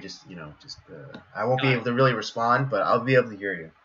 Got it. All right. So for you football fans out there, I mean, yeah, I'm not a Raiders fan, but John Gruden was this was his second stint as the head coach for the now Las Vegas Raiders, and actually kind of turned the team around. Team's doing pretty damn well. They started off really strong this year. They lost a couple of games, unfortunately, but they've been doing really well. And I don't really know the reasoning behind this. Like, I don't know if he pissed somebody off or if it was just, someone had an axe to grind, or just who knows what it was. But somebody decided they needed to dig into emails from, what was it, like 10 years ago is what was told. And he had a not so nice remarks about I don't know if it was some executive or like from like the NFL or from like the team or whatever. But, he said he was kind of airing. It was a private email that he was kind of airing out some problems he had with the person. Said some not nice things about him. No big deal. But in our stupid universe that we live in nowadays, the 2021 universe, that everyone gets up in arms about, like, oh, it's racist, it's a white man saying terrible things, we need to get rid of him. So someone like dug up this email from 10 years ago because and like claimed, oh, he's a racist, he's terrible. And there was this whole kind of, I don't know if it was a whole boycott or whatever, but it's weird because this news story came out. We heard, oh, there was some disparaging emails found in John Gruden's past, and then it's like the next day he was gone. The most successful, the most successful coach in recent memory for the Raiders, and he's gone. And I'll wait till Andy gets back to kind of talk more about that. But the thing that really gets me, the other thing that really gets me is you have all these people that it does not affect them in any way, that are crying on live television about how, oh, it hurts me, it affects me. it's all this like guys like Randy Moss, who a guy that I actually really liked. I liked Randy Moss as when he was playing, but to see him like crying on live television about this, crying into his $100 bills about this, and it's like, no, this did not affect you. You, in fact, like you're the reason you still have a job is John Gruden, probably should have cut you when he was the Raiders coach before. It's like it's like no, this did not affect you, and like all the other men that were on that panel, just crying and blubbering over these terrible, supposedly terrible emails that like really were not terrible. Yeah, were they mean? Sure, they were mean, but not to the point where it's like you need to start crying and blubbering on live television. It's disgusting. It's sad, and it bothers me. The whole, I mean, I guess the whole email thing. If you're gonna go, if the guy is truly like a hardcore racist or like just is just terrible to anyone that's not white, you don't need to dig 10 years into the past and find one email that's so horrible. He's probably said it a whole bunch of times in text messages recently. He's probably said it in public. He's probably done a whole lot of things that you don't have to dig 10 years into the past. Um, in fact, like from what I know of John Gruden's at least his personal persona, he was a head coach for a while. He got let go, but then he became a really beloved like broadcaster. Everyone loved his analysis. He would be on the NFL Network and ESPN and all that stuff and talking about football, and all the fans loved him. And when he got the call to become a coach again, everyone was really excited about it and knew that he could do something. And John Gruden, he's a tough guy. Like his coaching style, he's not your best friend. He is a rough guy, but people will run through the wall for him. And so I don't know if there was just because people are way too fucking sensitive and maybe he got under somebody's skin and they decided like, you know what? I'm gonna find something on this guy and turn it into a whole media circus. And yeah, it's really I really hate the state of sports today because or really anything that has to do with anything good because when anyone that is white seems to be successful, that may straight white male that's successful, it seems to be some sort of problem. And like they are trying to find any instance to, no, can't have it. Yeah, no, I was able to hear everything that you were saying, but yeah, again, I'm not very versed on like sports stuff, which is why I Rob. But yeah, no, when Rob was talking about how it happened so quickly, just like the firing, which like, oh, the story came out, and then the very next day he's like, yeah, he's gone. It's like, what? Well, guess who didn't want, I guarantee this. I guess who probably didn't want John Gruden gone? Raiders fans who, fuck, we have a winning team. Like we actually have a team that might actually do something this year because they have had I think since they made the Super Bowl in 2002 against Tampa Bay, they've had one of the worst records in football. Yeah, and they're like still in Oakland too, and yeah, they've been awful. And like they're actually like the last couple of years, they've been pretty good. And a lot of that has to do with the last 4 years because of John Gruden. Like he's turned them into like a good team. They've actually had some success, which it's because they've been one of the most ineptly run franchises in football. It's the Jets, the Browns, the Raiders, and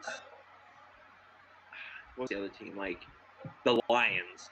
Those are the four. The Lions run franchises in football. Now, I would say Buffalo would be in that category too, but now they're having some success too. So I'm not gonna disparage my Bills. I've Yeah. The fact that they're playing on Monday night next week, I'm so excited. I haven't seen the Bills play on Monday Night Football in decades. They've been so bad. Yeah, no, it's yeah, this whole thing just reeks. I hate it. I hate this whole thing reeks of some. This whole thing reeks of like. Hope you're doing real good. It's a beautiful day in Hollywood. Beautiful. City's opening back up. This girl's walking down. She was here yesterday. What is it? What was I saying? Somebody had some axe to grind with. Yes, that's what it was. Yeah, someone had an axe to grind. And like I said, I don't know. Maybe I don't know if it was some reporter or if it was a player that got cut or like got chewed out by Gruden and like had his pussy hurt or something like that. Right. And was trying to wanted to get at him or something. I don't know. And like I said, but the fact that you have to dig 10 years into the past to find like one email like kind of sort of maybe hints at like some sort of horrible racism, which it really doesn't. But if he really was that type of person, don't you think you wouldn't have to dig that deep for it? Right. Yeah. It's just you could have pulled a text message from like a couple like last week. Yeah, a couple days ago, or yeah, like you were saying, like you could have pulled like any number of the players under him now and be like, yeah, this guy's a fucking racist. But that didn't happen. It came from emails from, again, 10 years ago. That's practically in today's news cycle. That's practically a lifetime ago. No, that's 1,000 years ago. In today's news cycle, 10 years ago. True.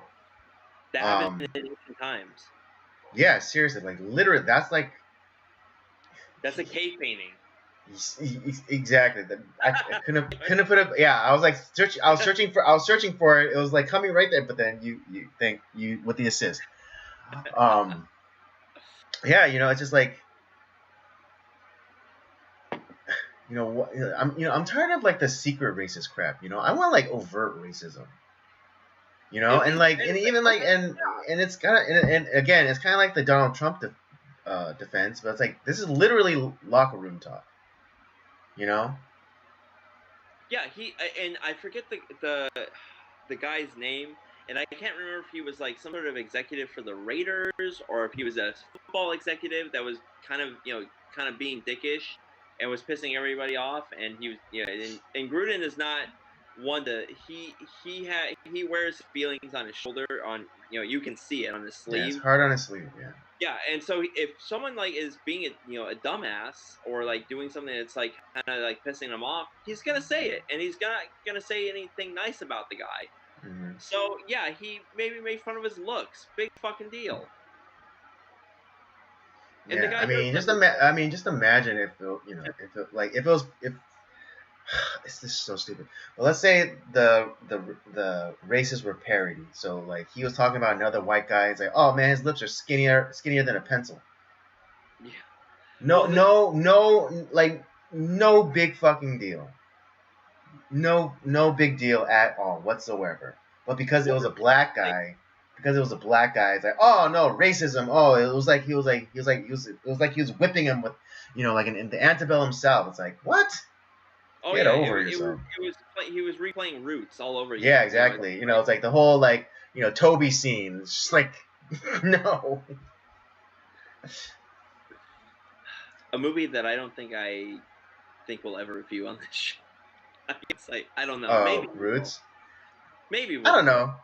For Black History Month. Maybe. But yeah, this again, like this feels too weird. Like something's wrong with this situation. I mean, not that no one's ever been canceled or anything, but just the speed at which it happened. Like the guy didn't even get a chance to like defend himself, or at least in the court of public opinion. No one. I mean, not as though the mainstream media would allow anyone to come and defend him. But like he himself wasn't even allowed the courtesy of even coming out with a statement himself. couple factors. If there was if our football commissioner actually had some, a spine or balls, this probably wouldn't have happened. And I guarantee, if Al Davis was still alive, that who was the founder and owner of the Raiders, he this one happened. Al Davis is probably rolling around in his grave. Say you will about Al Davis, but at least that guy, yeah, he made a lot of bad decisions, but the guy had a spine. Yeah, I mean, his motto was "just win, baby." That's all he cared about.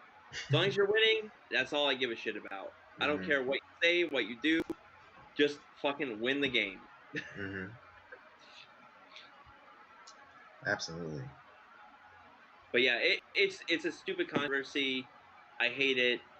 I really it makes me hate sports. ESPN, which has become CNN Sports. Yeah, pretty much. It's I mean, yeah, I mean, I wasn't able to look into it too deeply, but yeah, I heard like Kyrie Irving is being banned from the Warriors, right? He's on the Warriors. Yeah, I forget. Or the Brooklyn Nets. He's with Brooklyn now.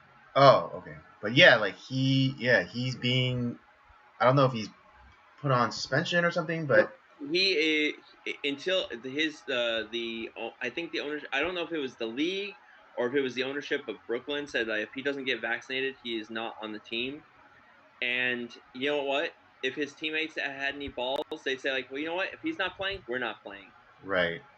Get your, good luck trying to find a good team.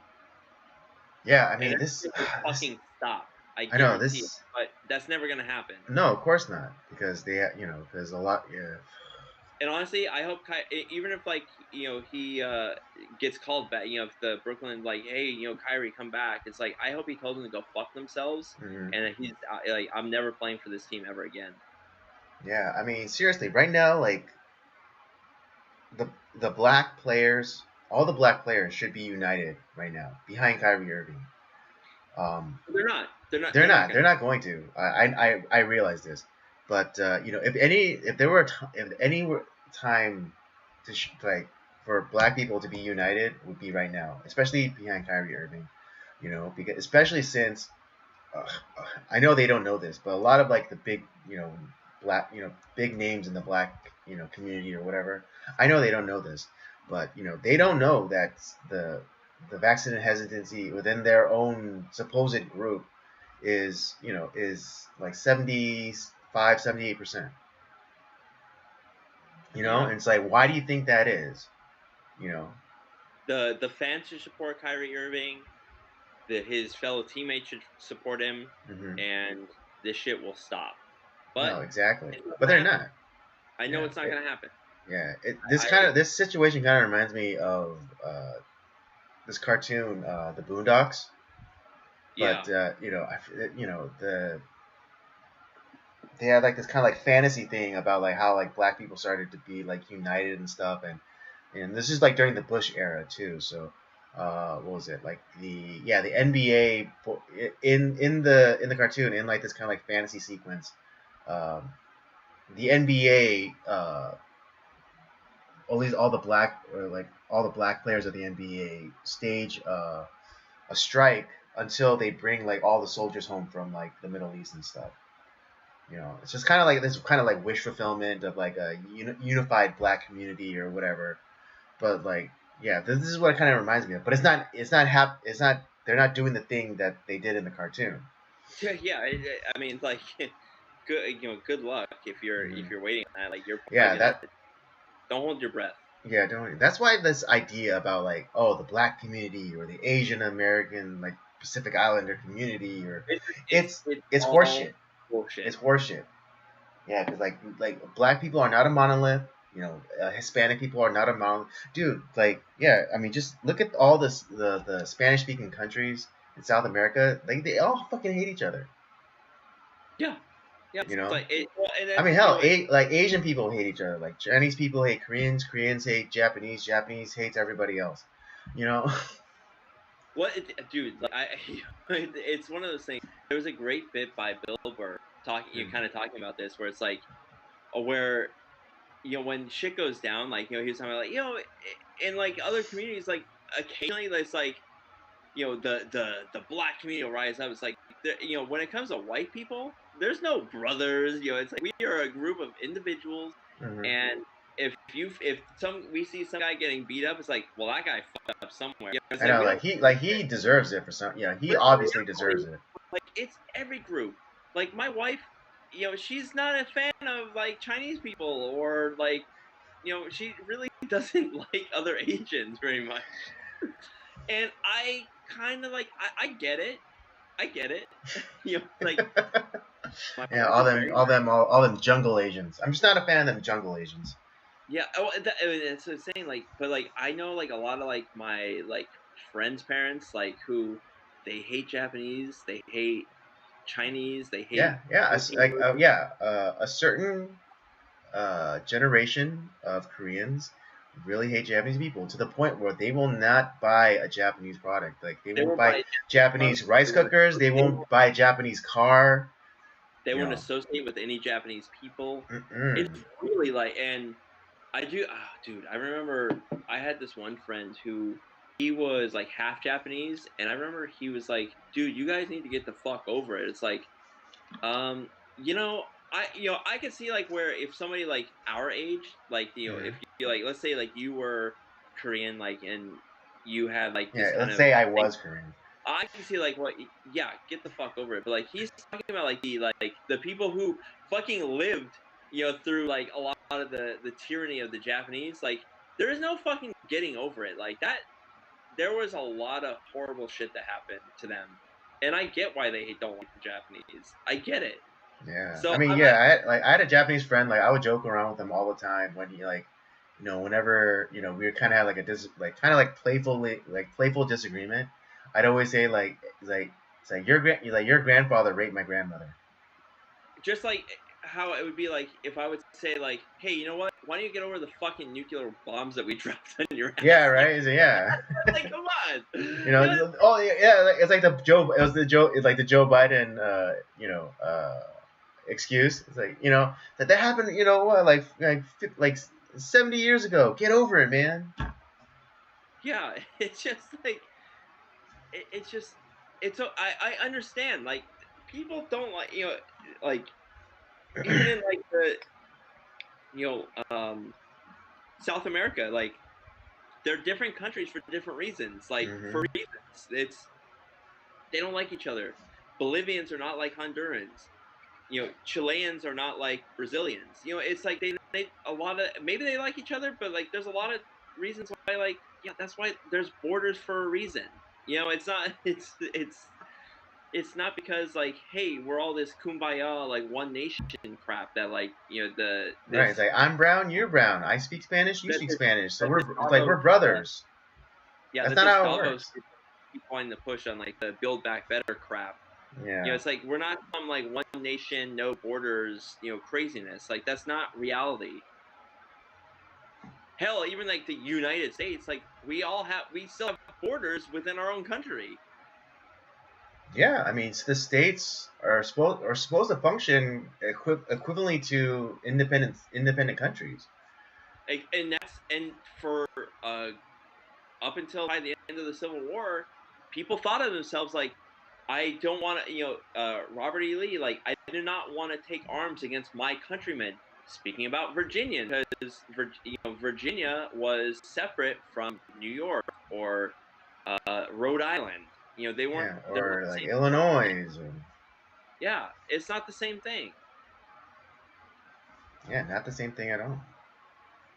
Like even today, like I mean, obviously, like the borders have kind of like melted, quite a bit in the country. But like, Well, I mean, yeah, but has to do with like kind of cultural and like technology again, like because the television like is no longer like you just watch your local news stuff. Now you got you watch news that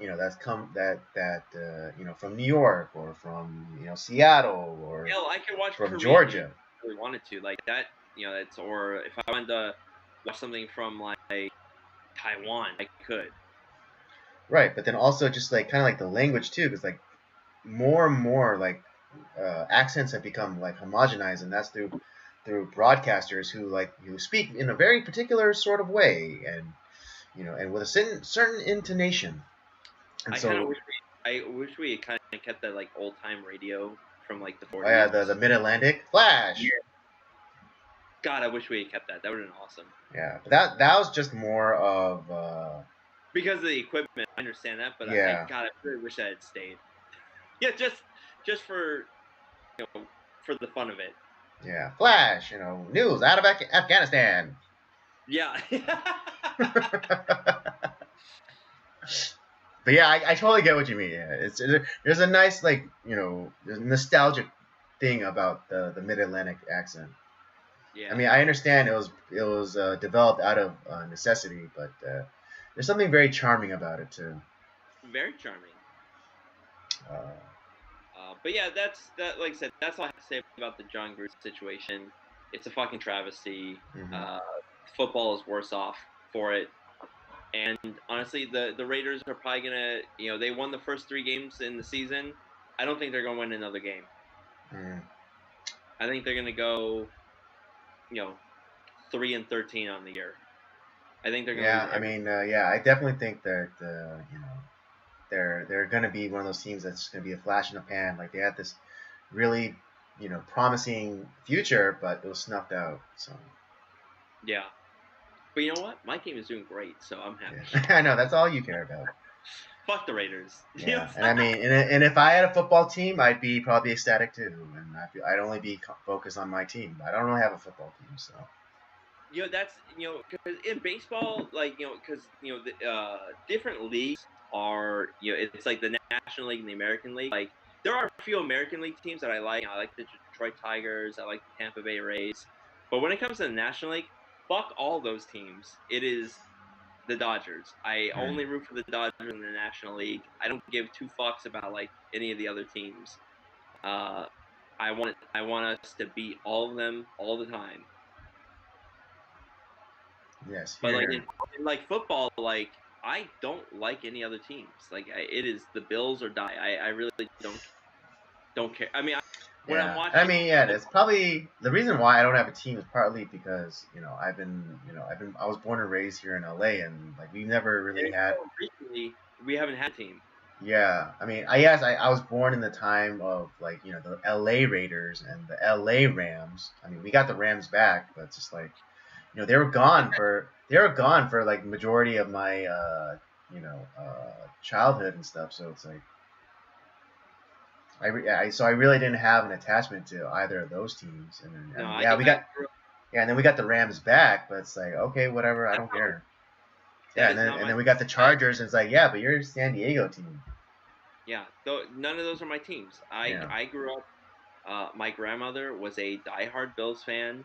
I used to go there every winter. We would watch football together, and I became a Bills fan. So the LA team to me was irrelevant. And plus because it's moved in and out of our city so often, I'm like, exactly. Who gives a fuck about like, because even like Oakland, they moved from Oakland to Los Angeles. Like they weren't like from LA originally. Yeah. The Rams were from LA originally, but they moved to St. Louis. They were there forever. The Super Bowls that they won were in St. Louis. The Chargers, like that's a San Diego team. Like San Diego kind of really got fucked over because the only thing they have left is the Padres. Yeah, that's right. Yeah, and even even the Clippers, they're a San Diego team, but like they initially were, yeah, they were. Yeah, because if you didn't, for those of you who didn't know, it was short for Clippers was, kind of the abbreviation for Clipper ships. Yep. Well, and then again, like the Lakers, they weren't. Yeah, they're from Minnesota, but they weren't hopscotching around, to different franchises or different cities. True. Once they came here in like the 50s, I believe it was, like they've been an LA team. Yeah, they've been an LA team since then. So so Lakers are my team, and the Dodgers are my team. And yes, the Dodgers came from Brooklyn, but again, they came from like the again, like around like the 50s or. Yeah, like a lot of these teams came around like the late 50s, because right around that time, the basketball we got the Lakers, baseball we got the Dodgers, and hockey we got Kings. They were an expansion team at the time. Right. So right around the same time, we kind of got all these teams kind of thrust upon us. Right. Yeah, and like again, like they didn't like go on hopscotch and like around different cities or whatever, and then come back. They came from another city and stayed, and like they develop roots. I'm trying to think. Have we have almost had the Dodgers almost as long as they were in Brooklyn, because the Dodgers were one of the original teams in baseball, right? And they were in New York for about like 90 years, and they've been in Los Angeles since '58. We're coming up on 70 years, maybe 70, about, 80 years. Yeah. More closer to 80, more close. So maybe late 70 for. Yeah, so I mean, we're getting close. Like they've been almost in LA longer than they were in New York. Yeah, yeah. So those are my only teams. Like football, I really couldn't care less. Yes, I will watch football. Occasionally. I mean, I really start paying attention towards like the playoffs and then of course Super Bowl. But I will say this: if the Bills make the Super Bowl and if they win, there will be some tears. I know. When was the last time that the Bills were in the Super Bowl was what, in the 90s or no? So they made 4 straight Super Bowls right at the beginning of the 90s. They made it. They lost to the Giants. They lost to the Redskins, and they lost twice to the Cowboys. They should have made it in '99 if not for that stupid Music City Miracle with Tennessee. And then they've been awful ever since, up until like the last couple of years. They almost made the Super Bowl last year, but got shellacked by Kansas City. But this year, I think, is the year. God, I just want the Bills to. They only have to just win one. Just win one fucking Super Bowl while I'm alive. All right, once in your lifetime. I finally got to see the Dodgers win the World Series. I want to see the Bills win the Super Bowl. I can die a happy man. Or at least the Dodgers won one again, like when you can remember. Right. I was alive for the '88 one, but I was like 2 years old, so I don't remember that. Exactly. But yeah, I got to see the Dodgers win a World Series. I want to see the Bills win the fucking Super Bowl. I've seen my hockey team win the Stanley Cup, the Detroit Red Wings. I've seen them win. So, and I've seen Dale Earnhardt win multiple championships. So I can die a happy man if the Bills win the Super Bowl. All right.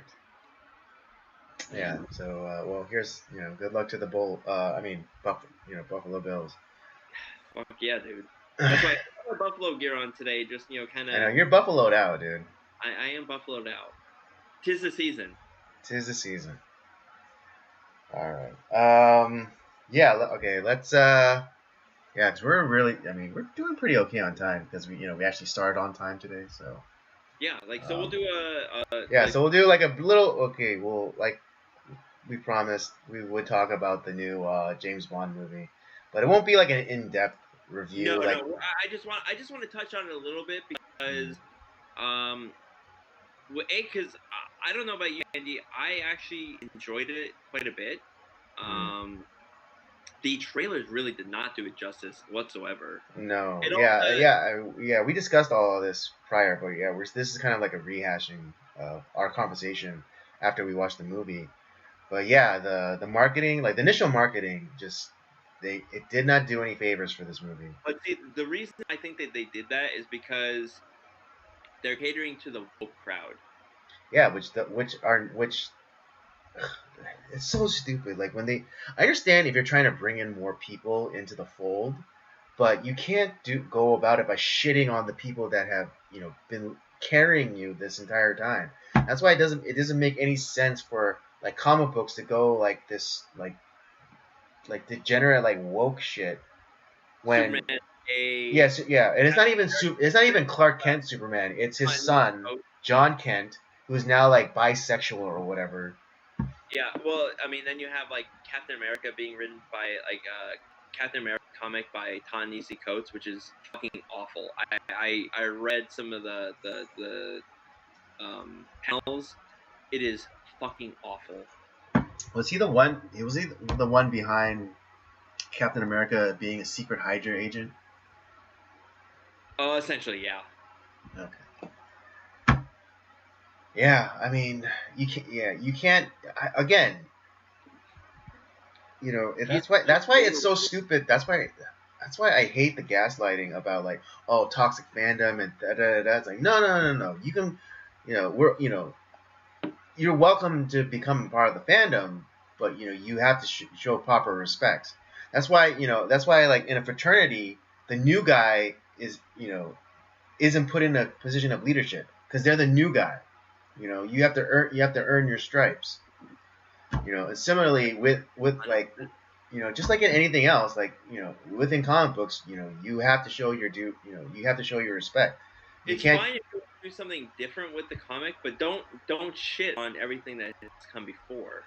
Yes, exactly. And I understand like the whole like the idea of like, you know, when someone new comes over, they do like a soft reboot, and they have like, you know, the Captain America, you know, issue #1, but like for that person's run, yeah, I understand that. And there's like, you know, and they kind of like reboot the character, soft reboot the character, but then you turn him into a secret Hydra agent. That's a big fuck you to the fans. Yeah, it really is.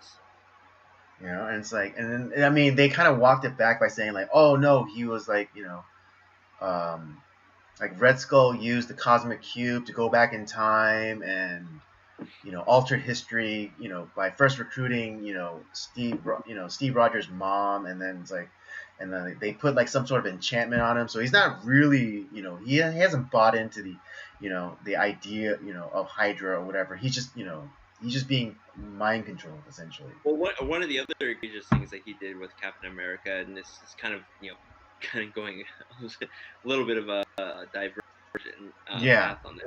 Like he made like where like Red Skull was kind of like he was using like, pretty much like made him like essentially like a white supremacist and like turning it's like using the you know the white man's anger against like and Yes. like kind of recruiting people. Yeah. Red Skull was like holding like these, you know, basement meetings, like, you know, and riling up like the white folks, like, oh, this is your country, you know, it's like you're not even masters in your own house anymore, you know, that kind of language. He made him like some sort of like how the media portrays like Alex Jones, Ku Klux Klan acolyte of some sort. It's like, what the fuck is this? Yeah, that's right. But yeah, similar. I mean, kind of getting back to No Time to Die. Yeah, the I were presented like, and I was like, oh god, they're gonna ruin James Bond too, because the narrative has been like a lot with like a lot of people on social media and regular media that we need to change James Bond. We need to have a female James Bond. We need to have a black James Bond. We need to have this like, no, we don't, and we don't need all that. Like, I don't mind if like other 00 agents are black, or we have like, or you want to create like a cool black secret agent character. If you want to create your own original character that's black and is a secret agent, I'm in. I mean, like if you and if you want to like do the thing, like do the thing, and okay, get Idris Elba, make him 001, and you know, make and then create an awesome character around that.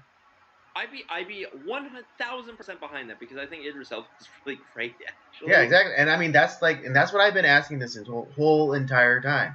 All right, I don't want Idris Elba to be James Bond. I want him to create his own awesome character. I know he has the chops to do it. He has so many different gears, and but like what I was pleasantly surprised about with like No Time to Die is that the things that were shown in the trailers, all the social media craziness that was talking about this movie, and like all the dumb arguments that were going on, the movie didn't have. I don't think had any of that. I think they walked it back a lot, and there were like some reshoots, but maybe, and I don't know, but just based on like what I saw in the movie, right, fair, yeah. I was like, they didn't ruin it. It actually was really good, and everything made sense. And in fact, like the character that played, kind of like was the James Bond replacement, who was a black woman. She was kind of like the young upstart, like hot shoe, who was kind of a dick. But like once like she started working with James Bond, she was like, oh, she started to show respect to like who he was, and even though she was designated as 007, like during while he had retired, she's like, well, oh, I'm gonna give up that number. Like he deserves it. I'll be something else. And I was like, okay, yeah, that makes sense. That's cool. I'm in. And she actually became like, yeah, she was like a jerk at the beginning, but her character changed, and she actually became like, I actually liked her character. It was fun. And I know they tried to like kind of like hint that like Q is gay, which I didn't really care for. Like I felt that whole, yeah, but that was only added, but it could be taken out for a certain market. That line did not need to be there. In fact, like no, all we need to know that he had a prior engagement, like in that scene. Other than that, like I don't give a shit. Like that line was unnecessary to me. Yeah, but again, like that line, that whole part could have been will be taken out for a certain market. Yeah, don't worry about it. But I just have to say that like this is just me talking, because nowadays I'm so weary about going to movies, because it always has to make a statement. It's not just about like having a good movie, telling a good story. It always has to be about something, or having some sort of woke talking point. But I actually was pleasantly surprised. Sure, there may have been like moments like where that was there in the movie, but overall, this was a good James Bond film. The characters were fun. I had fun watching the movie. I think it was well cast, and the storyline. I mean, it was a long movie, but I didn't feel like, oh God, when is this going to be over? I was just like, oh shit, it's over already. Like it actually moved pretty quickly, and I enjoyed it a hell of a lot more than I expected to. Because I to be honest, I expected, I was like, they are gonna fuck this up big time, and like because the director is not the same guy. He had been coming out like, oh, James Bond is a rapist, and yet I don't really feel like that really came into play throughout the movie. But that's just me talking. Yeah, no, this movie was definitely better than what I was expecting. I still have some problems with it. It's definitely there's better ones in the Daniel Craig era, hands down. No, but yeah, it's just like I mean, I still have my problems with it, especially like with some of like the logic, because it's like, I mean, yeah, I understand why they, it was maybe a good idea to not premiere this movie, especially because it's basically a story about an engineered biological weapon. Yeah.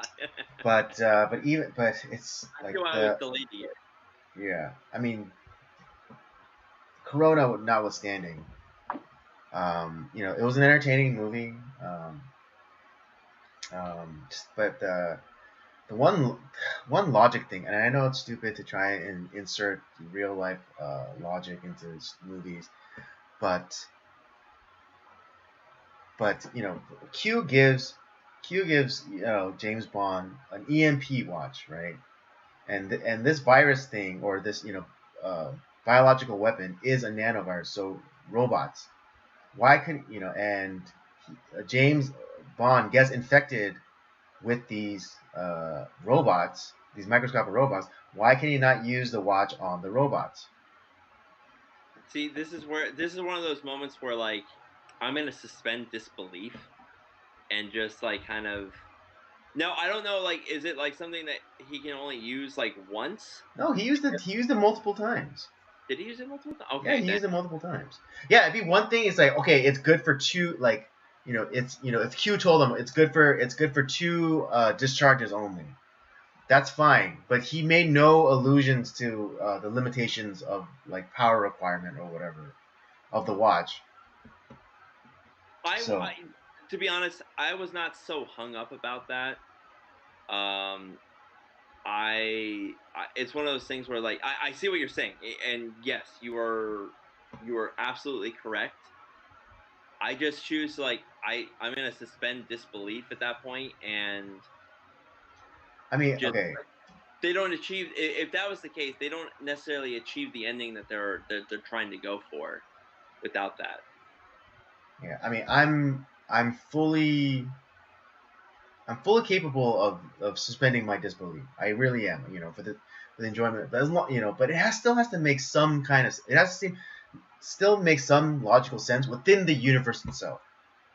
Well, and see, here's the thing: is like we're doing the whole month of Bond, and I've watched I think every Bond movie outside of Timothy Dalton's movies, and that god awful Woody Allen Casino Royale movie. And to be honest, like there's a lot of stuff that doesn't quite make sense, and it's meant to be just. But here's something that that goes beyond just like the mechanics of like the universe of James Bond, like him doing doing a barrel roll in a car or any of the. I mean, or improvising a wakeboard with from a fucking ice car, in was it Die Another Day. I'm not talking about that kind of suspension of disbelief. I'm just talking about Moonraker, right? I mean, yeah, exactly. Yeah, exactly. I'm not talking about like those grand set pieces or whatever. I'm talking about just like. It's like it's understood that EMPs destroy electrical electronics. But then it's like, why can he not use this watch that discharges EMPs to destroy this nanovirus? I'm gonna argue that it's because Daniel Craig doesn't want to be in another fucking James Bond movie, and he wanted to die. It's like. That's why. Yeah, but it doesn't even matter because there's what is it? They never had to kill off an actor like playing James Bond to reboot the franchise. Well, that's what I'm because most of these are based off of all of like Ian Fleming's novels. Mm-hmm. Was this one of his novels where James Bond dies? Was this like the last one that he did? Not that I'm familiar with. I'm not familiar with Ian Fleming's work, but I wouldn't imagine that would be a story that he would like right where James Bond dies. Especially if he wants to, especially if he wanted to keep writing about the character. Well, and I don't know. I just like it's one of those things. But yeah, is it a perfect movie? No. Is it a fun movie? Sure. I had a great time. Yeah, I give it that. It was fun. It was entertaining. Absolutely. I was entertained. Now, is it like just talking about the Craig era? Is it Casino Royale or Skyfall or Spectre? Absolutely not. It's not the same. It's not at the same level as those. But for a Bond film, it's good. Like and yeah, I know the Craig version of Bond has been under like more kind of like realistic, kind of like more has a little bit more of Jason Bourne influence in there. It's under much more realism as opposed to like Roger Moore or Pierce Brosnan. Mm-hmm. But I just like I just to me that didn't bother so much. Like yeah, are there inconsistencies? What you're saying, I 1000% agree with you. I do. It didn't interrupt my joy of the movie, and even though like yeah, it sucked that like Bond died at the end. That was okay. It was fine, and I think this was, Daniel Craig wanted out. He was done after these, and he wanted to go out like Han Solo, like Harrison Ford with Han Solo. He just wanted to like, yeah, we don't like how that ended or like how his character ended, but it's just it was kind of like the wish of the actor in that sense.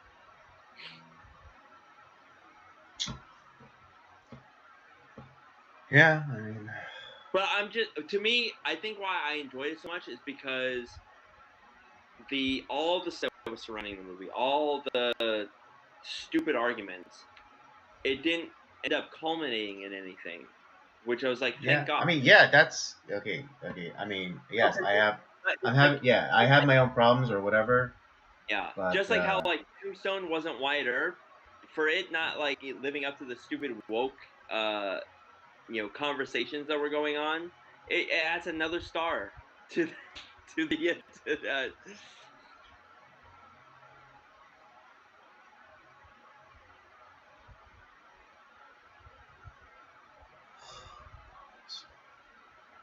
Everything okay?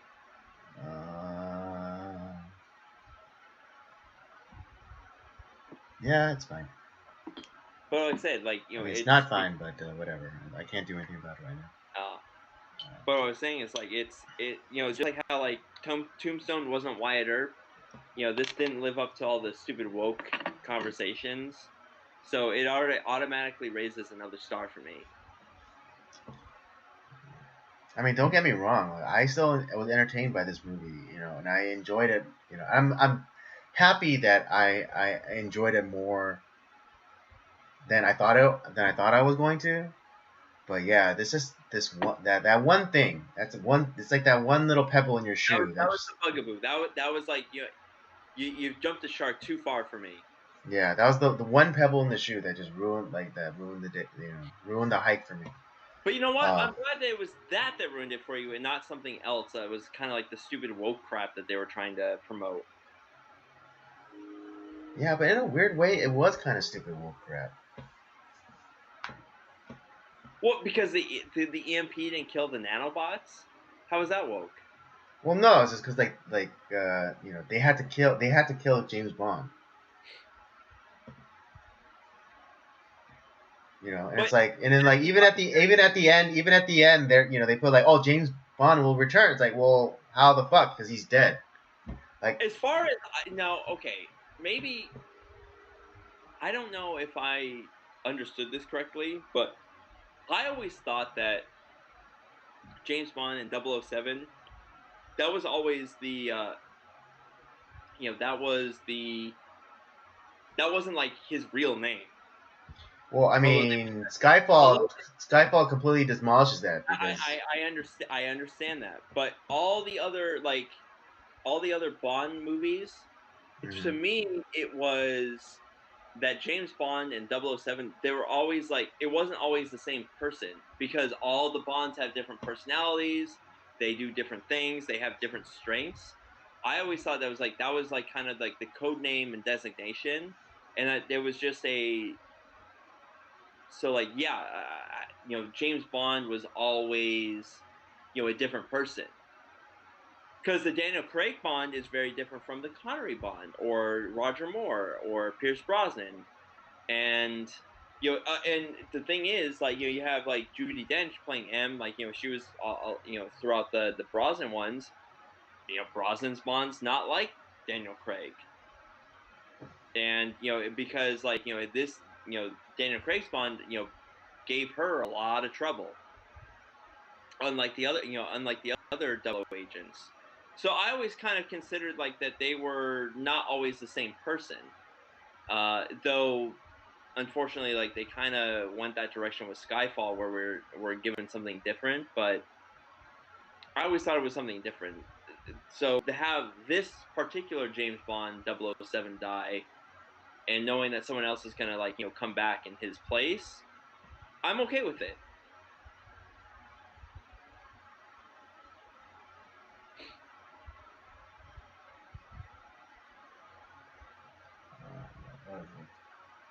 Yeah, no, I mean, I get it. Like, whenever they reboot or they recast, it's technically a new James Bond. And but story, but Keep talking. I'll be right back. I can hear you. okay, but story wise, it's still the same character.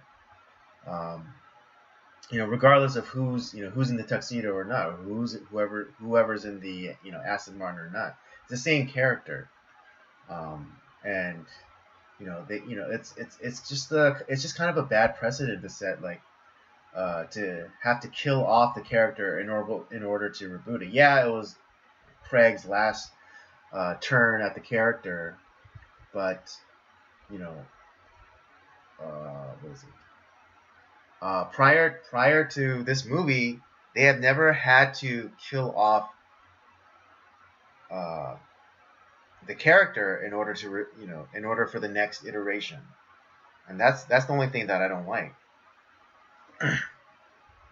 And there's an argument of saying like, oh well, they're just trying, they have because James Bond has been a property for so long, they have to take risks and or whatever, but it just doesn't feel right. And it's like giving fine, like, yeah, if you want to like if you really want to up the ante, like giving Bond a kid, okay, that's cool, I understand that. I mean, they already tried marrying him off prior, but that didn't stick with On Her Majesty's Service. Yeah, exactly. So bad. Ugh. No, see, speaking of that one though, the story could have been great, but George Lazenby ruined everything. No, but what is it? Was it when Connery came back? But there was a scene where like Bond's at the gravestone of his dead wife. I forget. Like I had to. Well, see, that's where. I need to go back and like rewatch like kind of towards the end, like go back to like the Connery ones and watch On Her Majesty's. God, I had to watch that again. On Her Majesty's Service, and then Diamonds Are Forever. Because if you're talking about that scene, I don't. If that was in the Connery one and Diamonds Are Forever, that's something I missed. Right. Yeah. Because then that's obviously a continuation of something from a previous movie into another movie. Thing that I've believed my whole life about James Exactly. Because it does, yeah. I mean, I get what you're talking about. How like, oh, like these are just different iterations, and like they just pass on the name and the code name of 007. Yeah, that's fine. But the stories that Ian Fleming wrote are one continuous story of all the same characters, and so that's true. I understand that. Yeah. And so even in the movies, then like these are still the same characters. Yes, they might be telling new stories or revamped stories or rebooted stories, but they're still the same character. And so in my mind, they killed off James Bond, the character. Now it doesn't matter who the actor is; they killed off James Bond. But again, yeah, I know I'm coming off as like kind of like the grumpy asshole, and it's like, oh, they killed James Bond, but it's like, but don't get it twisted. Like, I still enjoyed the movie, and I still enjoyed it. It still entertained me. And again, okay, this is gonna sound like nitpicking again, but like the character what was her, the hot one in Cuba. She's like one of the weirdest characters, but oddly one of the most enjoyable characters. I wanted more of her. Yeah, right. And interestingly enough, really quickly though, like she follows the trope that was set up actually in the movie that we're gonna review tonight, Live and Let Die, with Rosie. Rosie, she was like this kind of greenhorn agent. Thrown in with like the legendary James Bond, and then similarly in No Time to Die, we have Anna something or other playing this new agent who's only had like 3 weeks of training, but then she like inexplicably is able to kick everyone's ass. So here's my thing is like because before she took some drinks, she was kind of that nervous like greenhorn, but Popeye to spinach, her and rum, boom. Like, That's true because when we first meet her, she was just drinking a soda. Yeah, exactly. But when she put some rum in her system, God, that was her superpower. That's what she needed. I mean, again, it was the weirdest thing, but I loved her character. I hope she comes in the next movie. I want more of this character. Yeah, right, and like yeah. Yeah, exactly. I love that character. She made no. I know it's weird and inconsistent of me to be bitching about like them killing off James Bond and how inconsistent that is. And the like, fucking nanobots. And the nanobots and and the EMP watch that should have cured him. That should have cured him, and he didn't have to sacrifice himself. But then here I am loving this inconsistency in this other character. I know I get that it's a contradiction and it makes no sense and I'm like completely going against myself. But you know what? I'm a complex person. I'm not complicated, but I'm complex. One of the crazy inconsistency I can't say that word right now. Inconsistencies. Thank you. One of them didn't bother you. You had fun with it. The other one did. Yes. It just happens. It just happens. It's right. But it was also like because the character was because the actor played it so well and the character was just such a likable character. But all I had to say, Andy, like as Russell Crowe in Gladiator would say, it's like, are you not entertained? Yeah, that part, yes, I was entertained. Okay, that's all that matters. Yeah, that's all that matters. In the end, that's all that matters. But they still slipped in that woke shit because like with like the whole like guard when he's going into MI6 and he's like and he just gives him his last name and then the guard just like kind of looks at him. It's like well, he's been away for I think it was over like 5 years. Yeah, but still, like if you're a legend, fucking State Department traitor guy even knew who he fucking was, and it's like fanboying. And I know that they only put that in there. Again, that's another woke thing where it's like, of course, it's like, oh, the white guy. Of course, the white guy heard about him, but then this black guy's like, who the fuck are you? I think it was mainly. See, I didn't see it that way. I just thought it was like a funny moment. Like he'd been gone for a while. You need to have that character like who he'd been gone for a while, and it's kind of like. But again, another agent from another agency from another country knew who the fuck he was. Well, because but someone from his own side doesn't know who he is. Maybe you're right. I just found it funny. I don't know. It was just I get it. It was like hilarious, but again, it was designed to be funny and like in a very like kind of not a. It's not a. It was entertaining, but it's not necessarily a fun movie because it ends up it ends in a bad way. Yeah, but again, like I couldn't help but notice, but it's like like this this dude again, the character was written this way. This doofy white dude was the only one who was like sucking on James Bond's dick. Hey, the Cuban lady, like she knew who he was. She knew how much of a legend he was. But again, I'm saying she's from a different agency. How can not the home team not know their own heroes? I think because the reason that those two knew is because Felix always talked about him. I don't know, maybe. But then even Felix admits that this guy was a political the doofy white dude was a political assignment. He was from the State Department. He wasn't necessarily CIA, and they weren't like long-term partners. They were recently put together. Maybe you're right. I don't know. I know. I know. I'm always right. You know this. I don't know why you're fighting me on this. But I like the movie. It was not as bad as I expected it to be. I like the movie too. It was not the best of the Craig. Craig era Bond movies. Agreed. No. But it was entertaining. Reviewing in a couple weeks is way better. Skyfall is awesome. Mm-hmm. Spectre is awesome. Quantum of Solace is like it's okay, and this one is like it's pretty okay too. Yeah. All entertaining.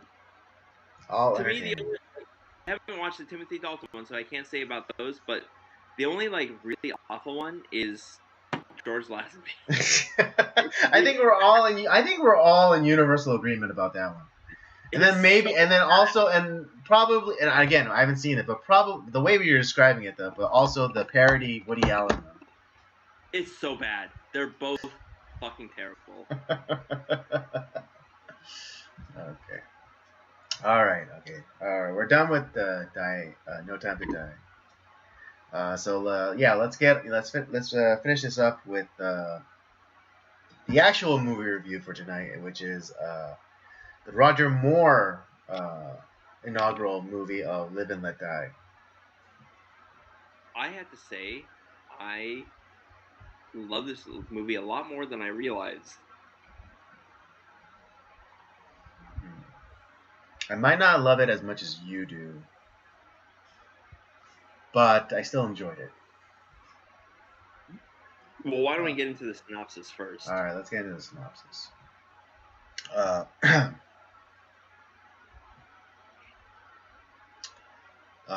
When Bond investigates the murder of 3 fellow agents, he finds himself a target, evading vicious assassins as he closes in on a powerful Kananga. Known on the streets as Mr. Big, Kananga is coordinating a global threat using tons of self-produced heroin. As Bond tries to unravel the mastermind's plan, he meets Solitaire, a beautiful tarot card reader whose magic is crucial to the crime lord. So, just to get into a few things before the movie,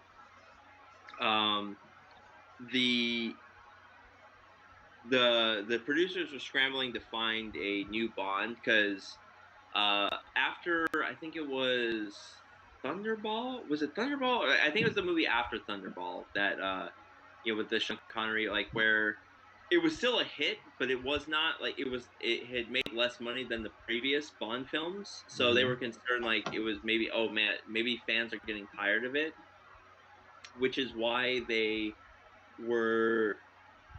get the George Lazenby on Her Majesty's Service, which was, I mean, it made money, but it was just not very well received. And they begged Sean Connery to come back for Diamonds Are Forever. I mean, they paid him a lot of money to come back. And they wanted him to come back for this movie, too, and obviously he refused. Do you want to know who they tried to get to play this part, to play the new Bond? You're going to be shocked. Adam West and Burt Reynolds. No, whoa. No fucking way. No fucking way that's true. Yes! You lie. United approached both Adam West and Burt Reynolds to play James Bond. You lie with your lies. You lie with your lies. I am not lying. Shut up. The only reason that they did not go that direction, and it had a lot to do with Burt Reynolds saying Burt Reynolds said Bond needs to be a British actor. Like it can't be me, and he refused. Thank God it happened. Good for him. Yes. But can you imagine? I cannot imagine either Adam West or Burt Reynolds playing that character at all. And I love both those guys, but no.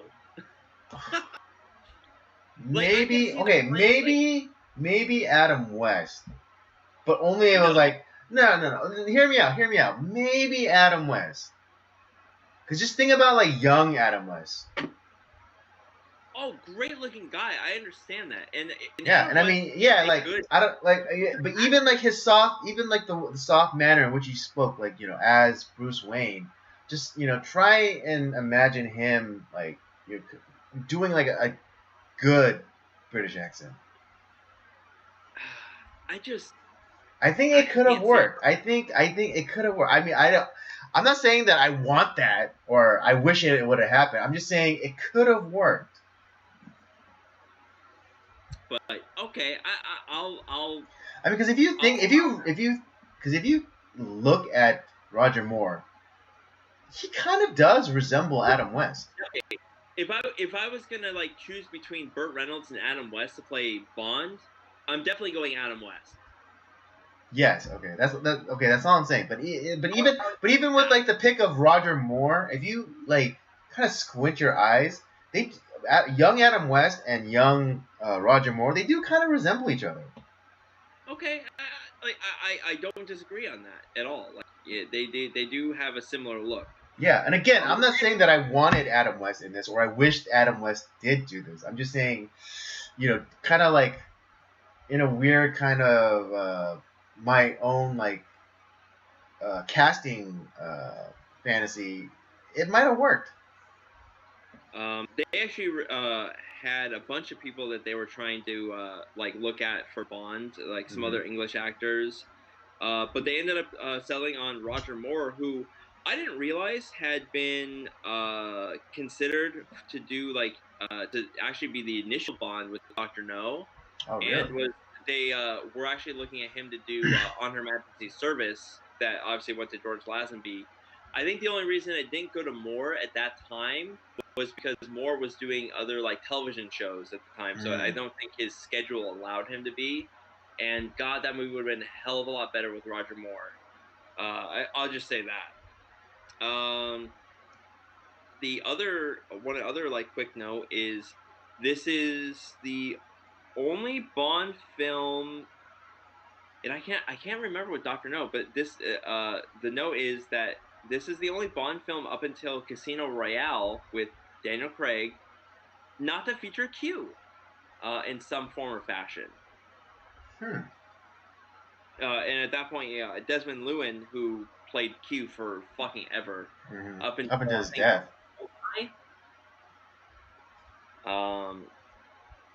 And let's see. The other thing is like the kind of like going to the story of the movie. It was based off a lot of like blaxploitation films. Like obviously that's why it's kind of set in Harlem and like New Orleans and Caribbean. I mean, it kind of makes sense. It's 1973. It's right around that time with like all like the great blaxploitation films. Obviously we just lost 1974 with one of the greatest comedy blaxploitation westerns. Like one of the great movies.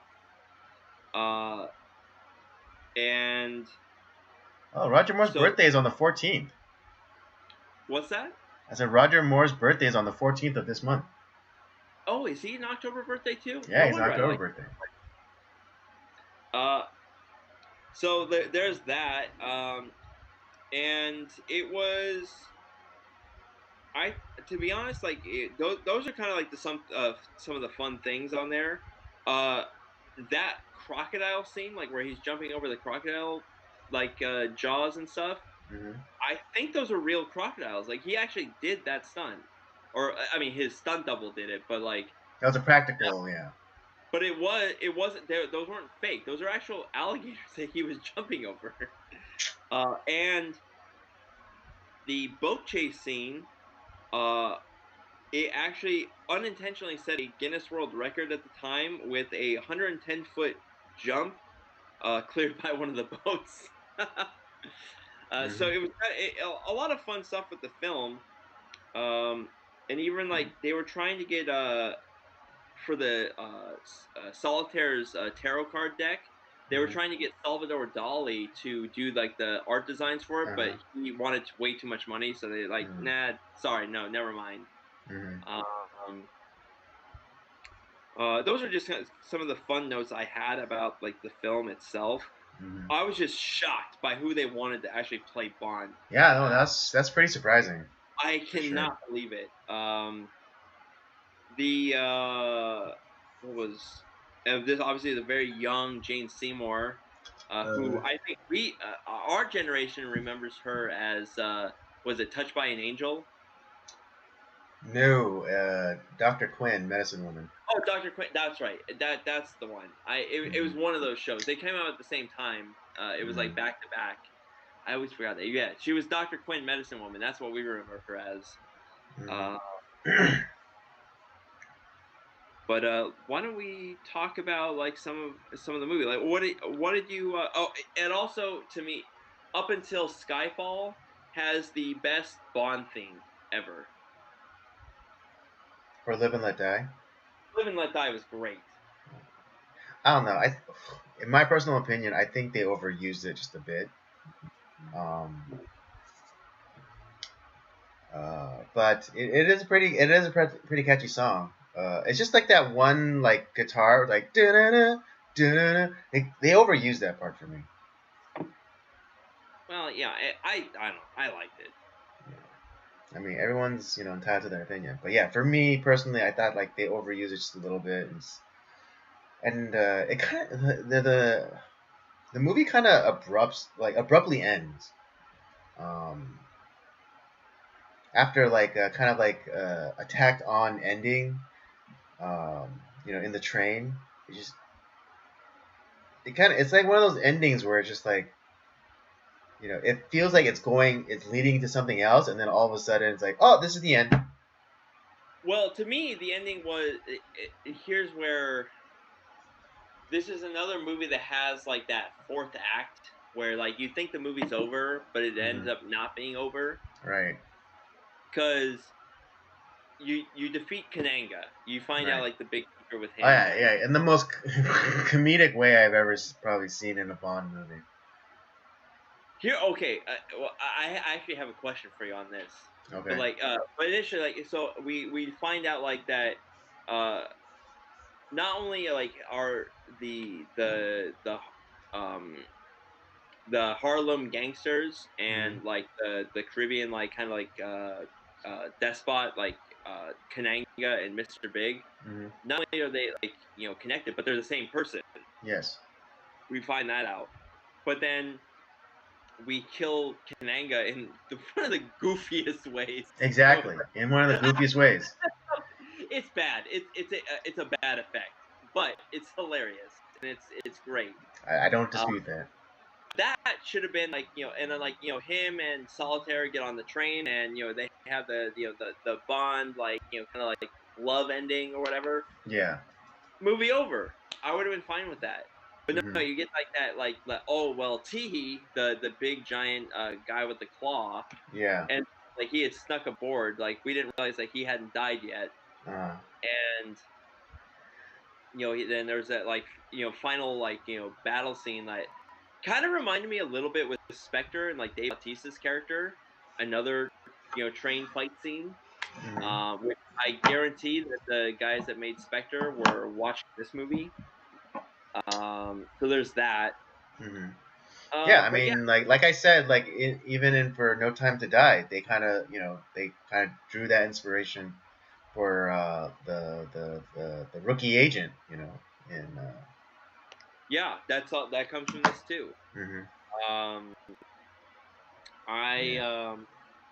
One of the other things too about this, like all the scenes that were shot, they were actually shot in Harlem for like a lot of the New York scenes. Yeah. You know what the production crew had to do? They actually had to pay protection money against like with the Harlem gangsters to actually film there, so they didn't get harassed. And when they ran out of money, they had to get the fuck out of town. It was like Harlem was rough back then, Well, this is 1970s New York. I mean, this is Taxi Driver and French Connection, New York. It's not a fun place to be. It's rough. I mean, it's kind of getting back to there right now, but so with Mr. Big, right? Like, cause Mr. Big, like, I don't know about you, but I was like, God, this guy looks fucking weird.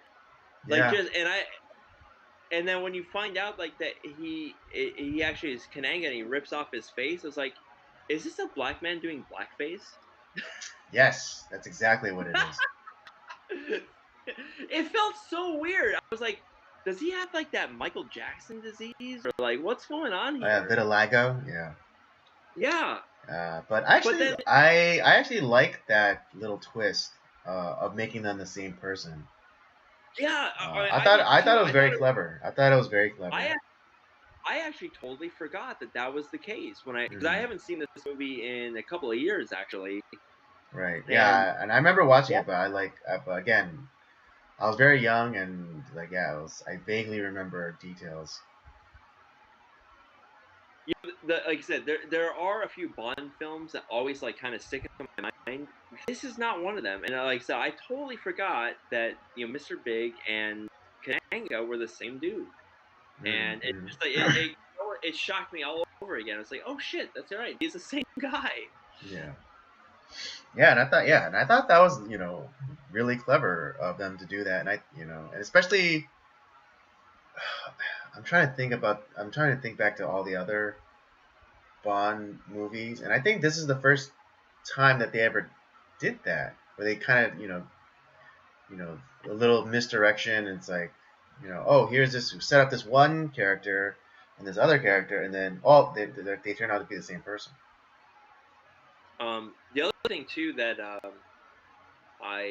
because Roger Moore was very conscious, like he did not want to be like Connery. He wanted to do his own thing for Bond, which is a good thing. And good on him for doing that. I was listening to a very interesting interview that he did on the Dick Cavett show, which was way like. For those of you that don't know, Dick Cavett he used to have a lot of like guest stars that he would come on and interview, and I saw the Lee Marvin one that he did. Yeah, if you go on YouTube, they have a whole YouTube channel of Dick Cavett, like all the old interviews he did with the stars. Mm-hmm. If you are a cinephile, fucking watch that, because there's so much great stuff on there. Yeah, and he did and what I remember, I think from what I remember, he actually does like pretty like long, substantive interviews. These are real interviews. Like they get into some really deep stuff, and it's very fascinating. I think the one that I watched was when Lee Majors did Dirty Dozen. Yeah, you would. This shit would never happen today, unfortunately. But I'm glad that this stuff exists. Especially for guys like we're reviewing old movies all the time. But the thing is, like Roger Moore was talking about, like he was very conscious. Like I don't want to do what Connery did. The one thing that like he did that like the production company wanted him to do was like did the line is like Bond, James Bond. That was the one thing that he did. But like he never did like the martini shaken not stirred thing. Because if you think about it, in this movie, he never asked for the martini. He wants a bourbon water. And I have to go back to the Moore films. I don't think he ever ordered a martini.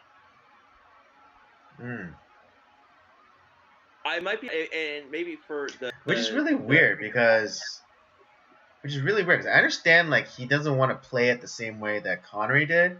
But like you would still have, I would think like the studio would still want him to do all the James Bond things. Like order the martini, say, make the introduction like, how it's, how he usually does it. Well, his Bond is more fun.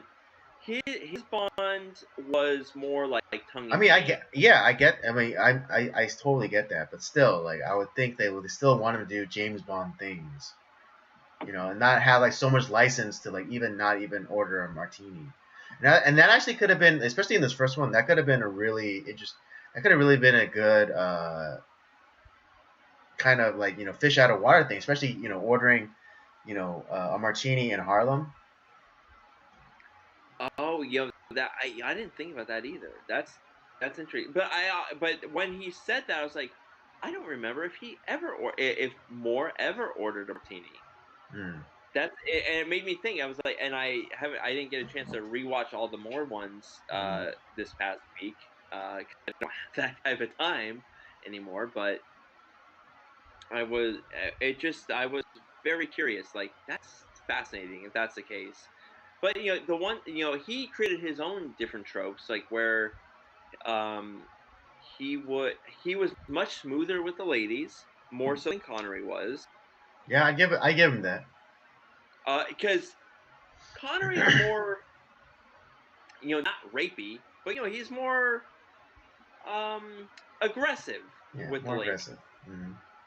Where like, but even in that scene where that director was probably, it wasn't specifically cited in like the opinion piece that he wrote, But but most likely that scene where he's kind of like say, "Oh, I'm gonna tell your boss about you," and then like kind of coerces that woman to have sex with him.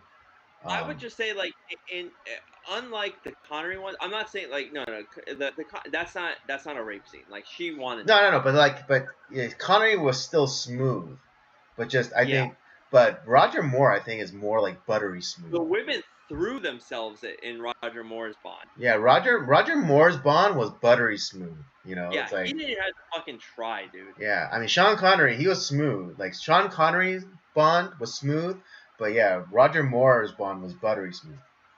Roger Moore's Bond, they were halfway sucking his cock as he entered the room. Like that's how quick. Sometimes it be like that, Sometimes it be like that. And I was like, the guy's got game. I'll give him that. Like, he is a sexy dude.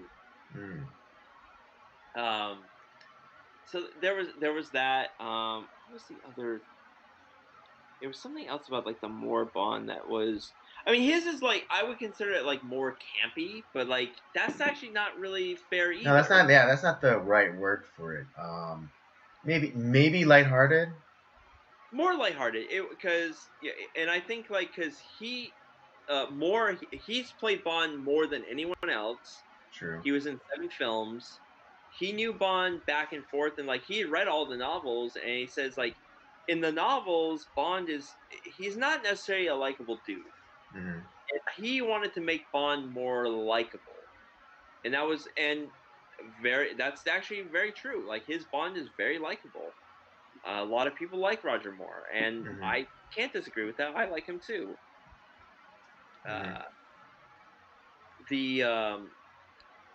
What was it? The other vibe that I got from this film too is, did you get Smokey and the Bandit vibes from watching this film? Yes, thank you. And that's one of or Dukes of Hazzard. Yes, that it's Dukes of Hazzard and like Smokey and the Bandit all together. Yes, which is one of like my criticisms about this movie is like that boat chase scene. It just I think in my opinion it just went too long. It just went too long. 5 minutes. Yeah, it was like 5 minutes, and it felt like the movie switched into becoming like Smokey and the Bandit or Dukes of Hazzard, especially with that Southern sheriff. That is not the only time that we see that Southern sheriff. He comes in several Roger Moore Bond films. Is that right? Yeah, I know he comes out in another one. I think he comes out in 2 of them. Another 2. Mm-hmm. Okay. But yeah, I was like, I forgot. Oh wait, yeah, I think he comes out in that another one. Like I think set in New Orleans again, but it was like that's the one with like that car flip, that legendary car flip. Yep. Okay. But I was like, when I was watching, it's like, fuck, this boat chasing goes on for fucking ever. Yes, thank you. Thank you. That's what I was thinking. It's like, I'm still watching James Bond movie, right? That's what I was thinking. I kept thinking of like that Simpsons episode where they're watching Night Boat. Oh yeah. So, oh no, they're going ashore. I was like, oh Michael, there's a fjord. Yeah, there's a fjord, and it's like, oh, and then I love how meta it gets, because then like, the kids are like, oh, there's always a fjord or an inlet or an estuary.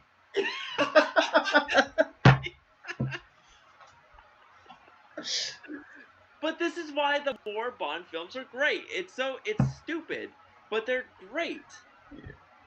Yeah, don't get me wrong. I still enjoy this movie, but yeah, just like that boat chase scene just went on for way too long. But like I said, I cannot say that I was not entertained watching this movie. It's not the best Moore film, but like I was like, I enjoyed this a hell of a lot more than I realized. Yeah, I mean, I enjoy it too. I don't know. I think we might be just slightly apart on the rating, but not a chasm. I'll just say that. It's not like you're gonna rate it like 1 and I'm gonna be like a 4. Yeah. But yeah, I mean, as this movie was still enjoyable, but it's for me, it did have its problems. One being that boat scene, that boat chasing. By the way, early on in the film we have like all like the snake charmers and stuff like that. Yeah. Those are real snakes. Right. There actually was some real problems on the set where people got bit. Yep. James Seymour almost got bit. The snakes definitely got out of hand. What was there was a couple other stunts that like actually there were some scary points on set where like people got hurt and it was, and I still don't know what to do with like the ending where like that weird voodoo doctor. Yeah, on the front of the train. Yeah, that was weird. Which was like some weird like Buster Keaton thing, like where he's sitting on like the cow catcher on the front of the train. What the fuck does that? What does this mean? Yeah, I mean, it was like I would have like it would have made more sense like if he was like the actual like crime lord and like he put like some voodoo spell on Kananga. And like I said, I have no idea what any of that meant. Like that his character, because like his character appearing at the end randomly and like laughing maniacally. It's like, what are you saying that he's really the mastermind, or it's was this all like Bond's like was Bond like hit with like a dart and like this was like some weird like voodoo fever dream? Did the voodoo guy win? Exactly. I don't understand. I did not. That's like, I could have done without that ending. Yeah. I just wanted to be like the ending where he beds James Seymour again, and we're on our way. It's like, and you do the James Bond theme, and we're on our way to the end of the movie. It's credits, roll credits. There you go, roll credits. But the fact that they had that guy like sitting on the cow catcher like Buster Keaton, I'm like, what is this? What's the point? I don't get it. I don't get it either. Another appearance in the movie, in any of the Roger Moore films, I don't know. I don't know either. And I guarantee that's not in Live and Let Die, the book. Oh, the novelization? Yeah. Wait, the novelization of the movie, or was Live and Let Die an actual like Ian Fleming book? I think that was an Ian Fleming book. Okay. I don't know if it was it was titled the same. Maybe it was. I don't remember. Okay.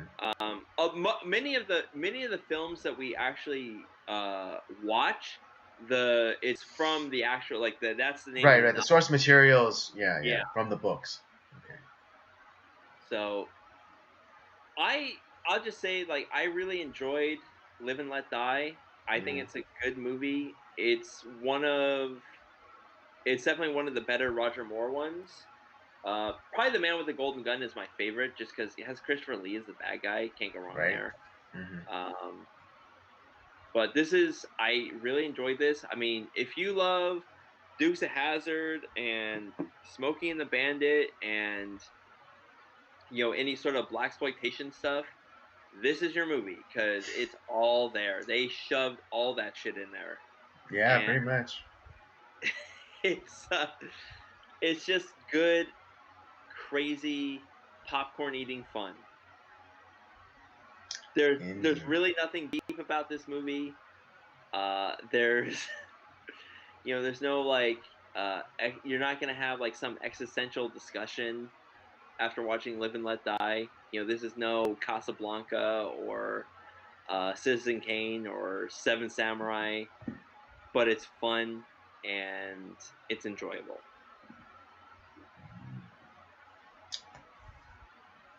Yep. What more is there to say? I think. What was that? What more is there to say about it? All right. Yeah. I think that's all I think we said all we have to say about It's Live and Let Die. It's a fun movie. Yeah, definitely like popcorn. Escapism.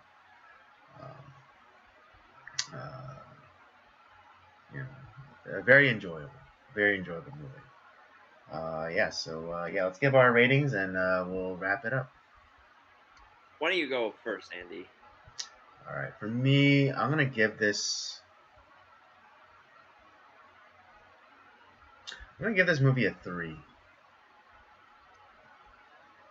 Yeah, we're actually not very far off. I am gonna give it a 3.5. Okay. Yeah, Yeah, I mean, like again, I said that we might disagree on the rating, but it's not gonna be very far off. I actually, to be honest, I actually thought we were gonna be farther off. Just because I figured you were gonna give it like a 2.5. To be honest, I was debating that. I was debating that because there was a lot of things where I just felt like were unnecessary or like confusing. I mean, one, of course, I made it pretty obvious, that boat chase scene, and then yeah, that kind of like that kind of end, that end cap on at the end with like the yeah, whole fight with ending. Teehee, and then like the witch doctor appearing out of nowhere for no apparent reason. I would have been okay with them just getting on the train and that being the end of the movie. That would have been great for me. Mm-hmm. But the whole like Teehee fight felt tacked on. Mm-hmm. And yeah, it was an afterthought. There you go. That's what the word I was looking for. It was an afterthought. That Buster Keaton like ending with like the guy like sitting on the cow catcher. Mm-hmm. I still don't know what to think about that. What does that mean? To be honest, I actually love the boat chase scene as long as it was. It was just so over the top ridiculous. It's like, this is hilarious. This is funny. Yeah, I mean, yeah, it was for me. It was enjoyable for like the first like 2 minutes, and then it's like, okay, now and then like kind of like like this, yeah, again, kind of like the Smokey and the Bandit, Dukes of Hazzard, like hijinks with the sheriff. It's like, oh, okay. It makes you think like, what was it like the Quantum of Solace boat chase scene? It's like, wow, that's actually a good boat chase scene. Yeah, that's a great boat chase scene. Like, and then which that there were like, this is once again, this is actually Live and Let Die was a very influential movie because it was used in a lot of these other Bond films that they took a lot of the stuff from that. But yeah, it's 3.5. It's just fun. It's fun. I like Roger Moore. I like the a lot of interesting like tidbits about the movie. I'm shocked, beyond shocked about who they were. Yeah, who they tried to get. Yeah, very shocked. They wanted American actors to play Bond. I would have been like, no, no, no. As much as I love Reynolds and Adam West, no. It would have been a very weird movie. Absolutely. All right. But I enjoyed the movie. It's if you're gonna go through like the Bond movies, this is one of the ones you need to watch though. It's really it's a fundamental Bond film to watch. Word. Indeed. Yeah, I had to switch out my earbuds because I don't know, my one didn't charge very well. So. Oh. Anyways, well, yeah, there you have it. That's our review for Live and Let Die. I give it a 3. Robert gives it a 3.5. It's again still an entertaining movie. Still like a good popcorn flick. A bit of escapism. You don't need to think hard. You don't have to think very hard about this movie. You're not gonna need to like drink bourbon after like watching like a horrible like rape scene like in Wind River or anything like that. It's not that type of movie at all. Yeah, or I was thinking of it. Or it's not like Lost. I mean, I know that's a TV show, but every week. Right. But hey, you had to think about it. You had to think. Yeah, you had to think. You had to think about Lost. It's like, oh, what does the polar bear mean? Like, it ends up meaning nothing. Yeah. And you wasted 5 years of your life.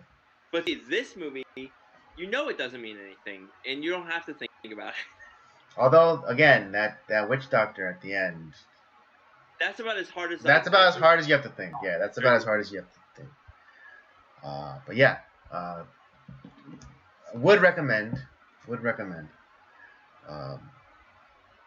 Again, not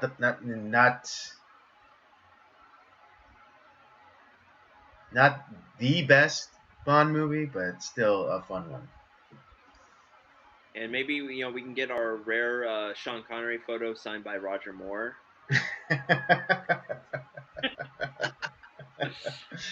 That'd be awesome.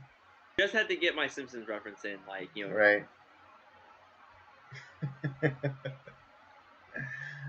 All right, folks. That'll bring us to the end of the show for tonight. I hope you had a good time. I had a good time. I know Rob has a good time. I love today. Like, we got to talk about Squid Game. We got to talk about Bond. We got to talk about like shitty sports stuff. I had a great time. It was a full show. Yeah. Don't forget to join us every Tuesday at 6. I mean, and today is a really red letter day because we actually started on time. As opposed to the other weeks. Hey, you know what? I have actually been on time every week, like for like the past month and a half. It's you that's been late. No, I don't think that's right. Yeah, I'm gonna lie about it, of course. But well, remember, because it's my show, so like I'm never wrong. But anyways, yeah. Yeah, don't forget to check out the library of other content we have. The Circular Jerks main podcast, Nocturnal Transmissions, of course, and Rob's gaming show, Up by Up Down. Don't forget to check out our social media accounts, Twitter and Letterboxd at PodcastCOJ, and Instagram at Circular Jerks Podcast. And with all that said, we thank you for joining us. Come back next week and we'll do it all over again.